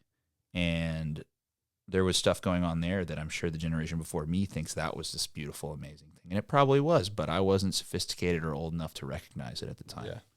So wake skating is and continues to be the coolest, most artistic, most special, most stupid thing that I've ever done, I think. Beautifully put. I love it. All right. And it's outrageously dangerous, but, you know. It is dangerous, for sure. Hot take. You got any hot takes? Do I have any hot takes? You're a sophisticated gentleman. I think I try to be. I really don't know if I have hot takes. Go ahead. Would you have to be teed up for one? Maybe. Okay. There's none bubbling to the top. You know what? It's so funny. So Travis Belcito came over to my house immediately after he did this podcast with you. And he was talking about this question. And he's like, dude, it was really hard to come up with something. And I sat there and I was like, okay, if I ever do it with Hunter, what would I say my hot take is? And I can't remember what I said. I can't remember what Belcito said, but it was so good. And I forget what it was. He had a great hot take. His hot take was something about, was it not the blunt thing? That was TJ. No, that was, yeah. Oh, I don't know. He was great. I'm so bummed that I forget what it was. It was about wakeboarding. It's funny. I don't want to have a hot take about wakeboarding. I haven't earned like the ability to say something about a sport that I'm 0% involved in.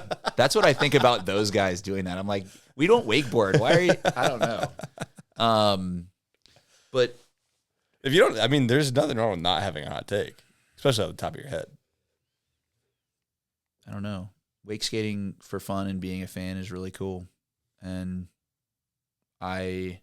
this is like a response to a bygone era. It has nothing to do with wake skating today. But I think that being corny and being cheesy about the thing that we do, knowing that it's just for fun, should be more cool. Obviously, like, I'm very lucky to be with a company that makes some of the coolest content. And I'm a part of like 15% of the stuff Water Monsters does. It's really Cole and Travis and Max. Those are the guys. I'm a little more cheesy and emotional about wake skating, and I think that's fine, and I think other people will think that's fine too. What I'm hearing, and I agree with, is being a student of the game and being a quote-unquote nerd, I think it's pretty cool. Like, to care about something so much, I think it's pretty sick. Yeah. Austin used to call me a wake skate nerd, and I was like, thanks. Kind of bummed about that back in the day. But Austin's the best dude. I don't know. I just lean into it. Like, yeah, I'm a fucking wakeboard nerd. Like, Yeah. if you want to boil it down to 2 words, you can't really get more spot on than that. And I love being a nerd, but for me, it is slightly different. It is fan. I'm a fan. For sure. I'm also a fan too. Like, And I want to see cool stuff. I want to hype people up who do really well. I want to share content that is interesting and exciting and is new. And when I see new wake skaters that are doing amazing things, it doesn't literally bring a tear to my eye, but it almost does. yeah. Because it's like, man, you get it too. This is really cool. Amazing. Yeah. And we probably don't speak the same language because Europeans are taking over wake skating, but That's true. They definitely are. Yeah, they're the best. All right, we got a Patreon question from Bobby Sutherland. Oh, Bobby, what's up? Kind of like a two and a half parter here. Okay. But a huge thank you to everybody on the Patreon. Your guys' support is what keeps this podcast going. So Bobby's wondering, tell us what contests and competition do for our sport. What is more important to wake skating? Progression through competition or community growth through public events and group rides / meetups? Well, an incredibly poignant question from the man who runs the Wakeskate League. And actually, I'm bummed that I haven't mentioned him before. Bobby in this modern era has been one of the biggest, if not the biggest, influencers on wake skating. It is very, very, very difficult to do what he does with the competition. What role does it have? I'm going to talk about the social part first. It's a reason for us to all get together. And the events that the Wakeskate League, that's just my most recent example, do is our like soulful celebration of wake skating on a yearly basis. And if you go to Blackwater Junction to that event, you know what I'm talking about. It is 3 days where everybody, you probably won't see the great majority of those people the entire rest of the year. And we got people from Italy and from France flying over to go to Virginia and all camp together. It's an incredibly special moment. So that's really important to me. That's why I go, is to get together with everyone.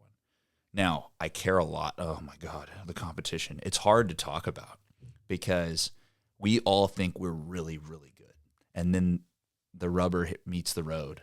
And sometimes I ride really poorly in contests. Sometimes I ride really well. There's a consistent group of guys who always nail it, typically.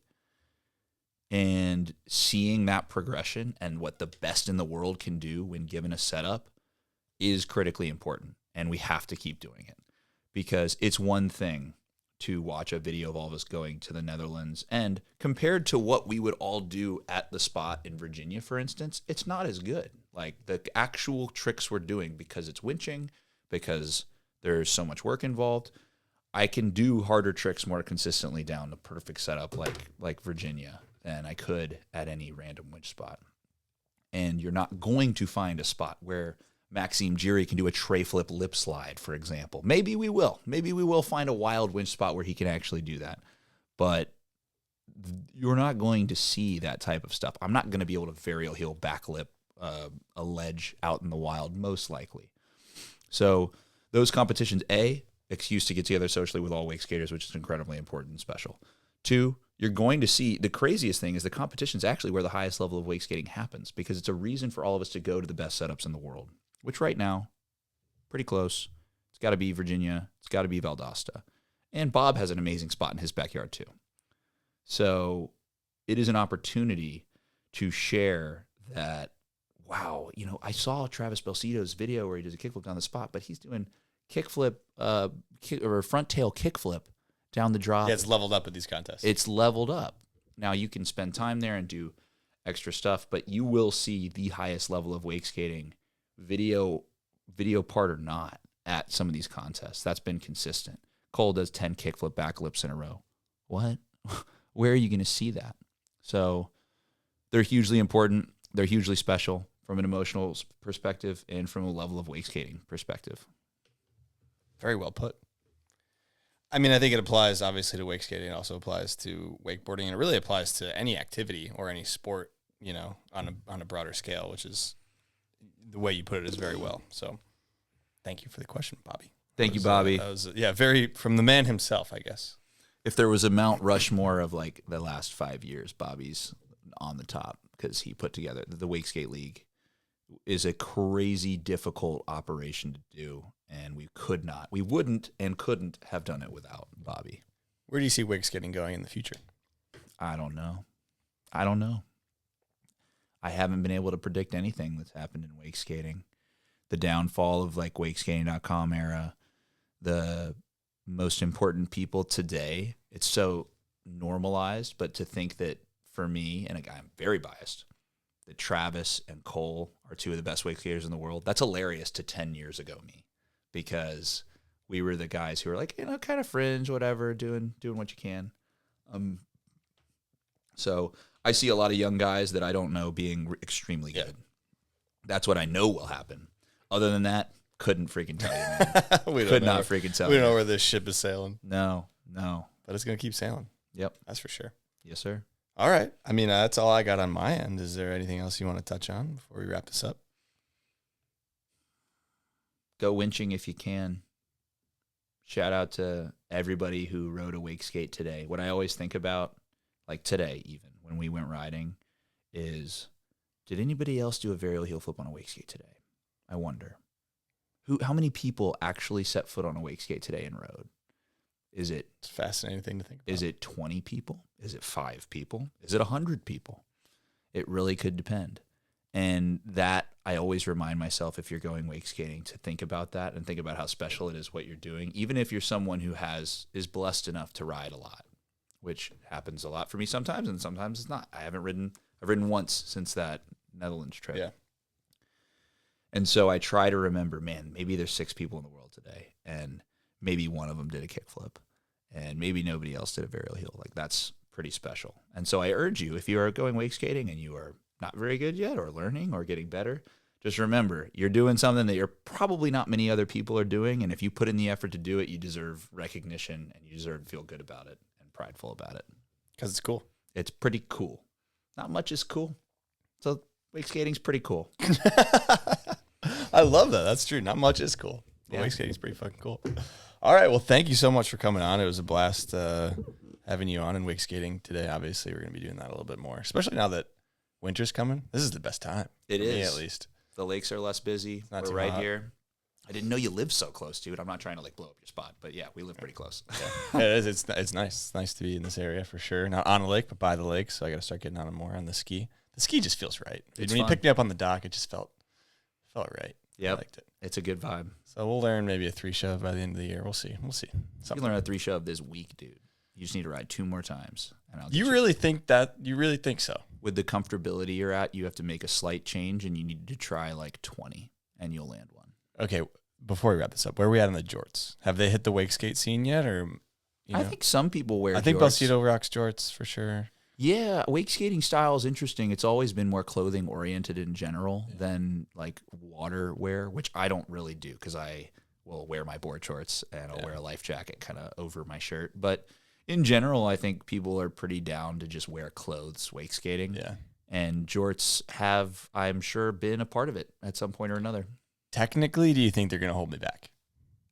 They got real heavy.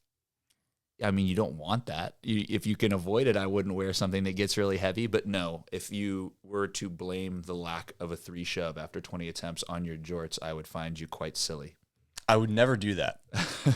That's not my MO. I'm just wondering. All right, 3 shove hopefully coming soon.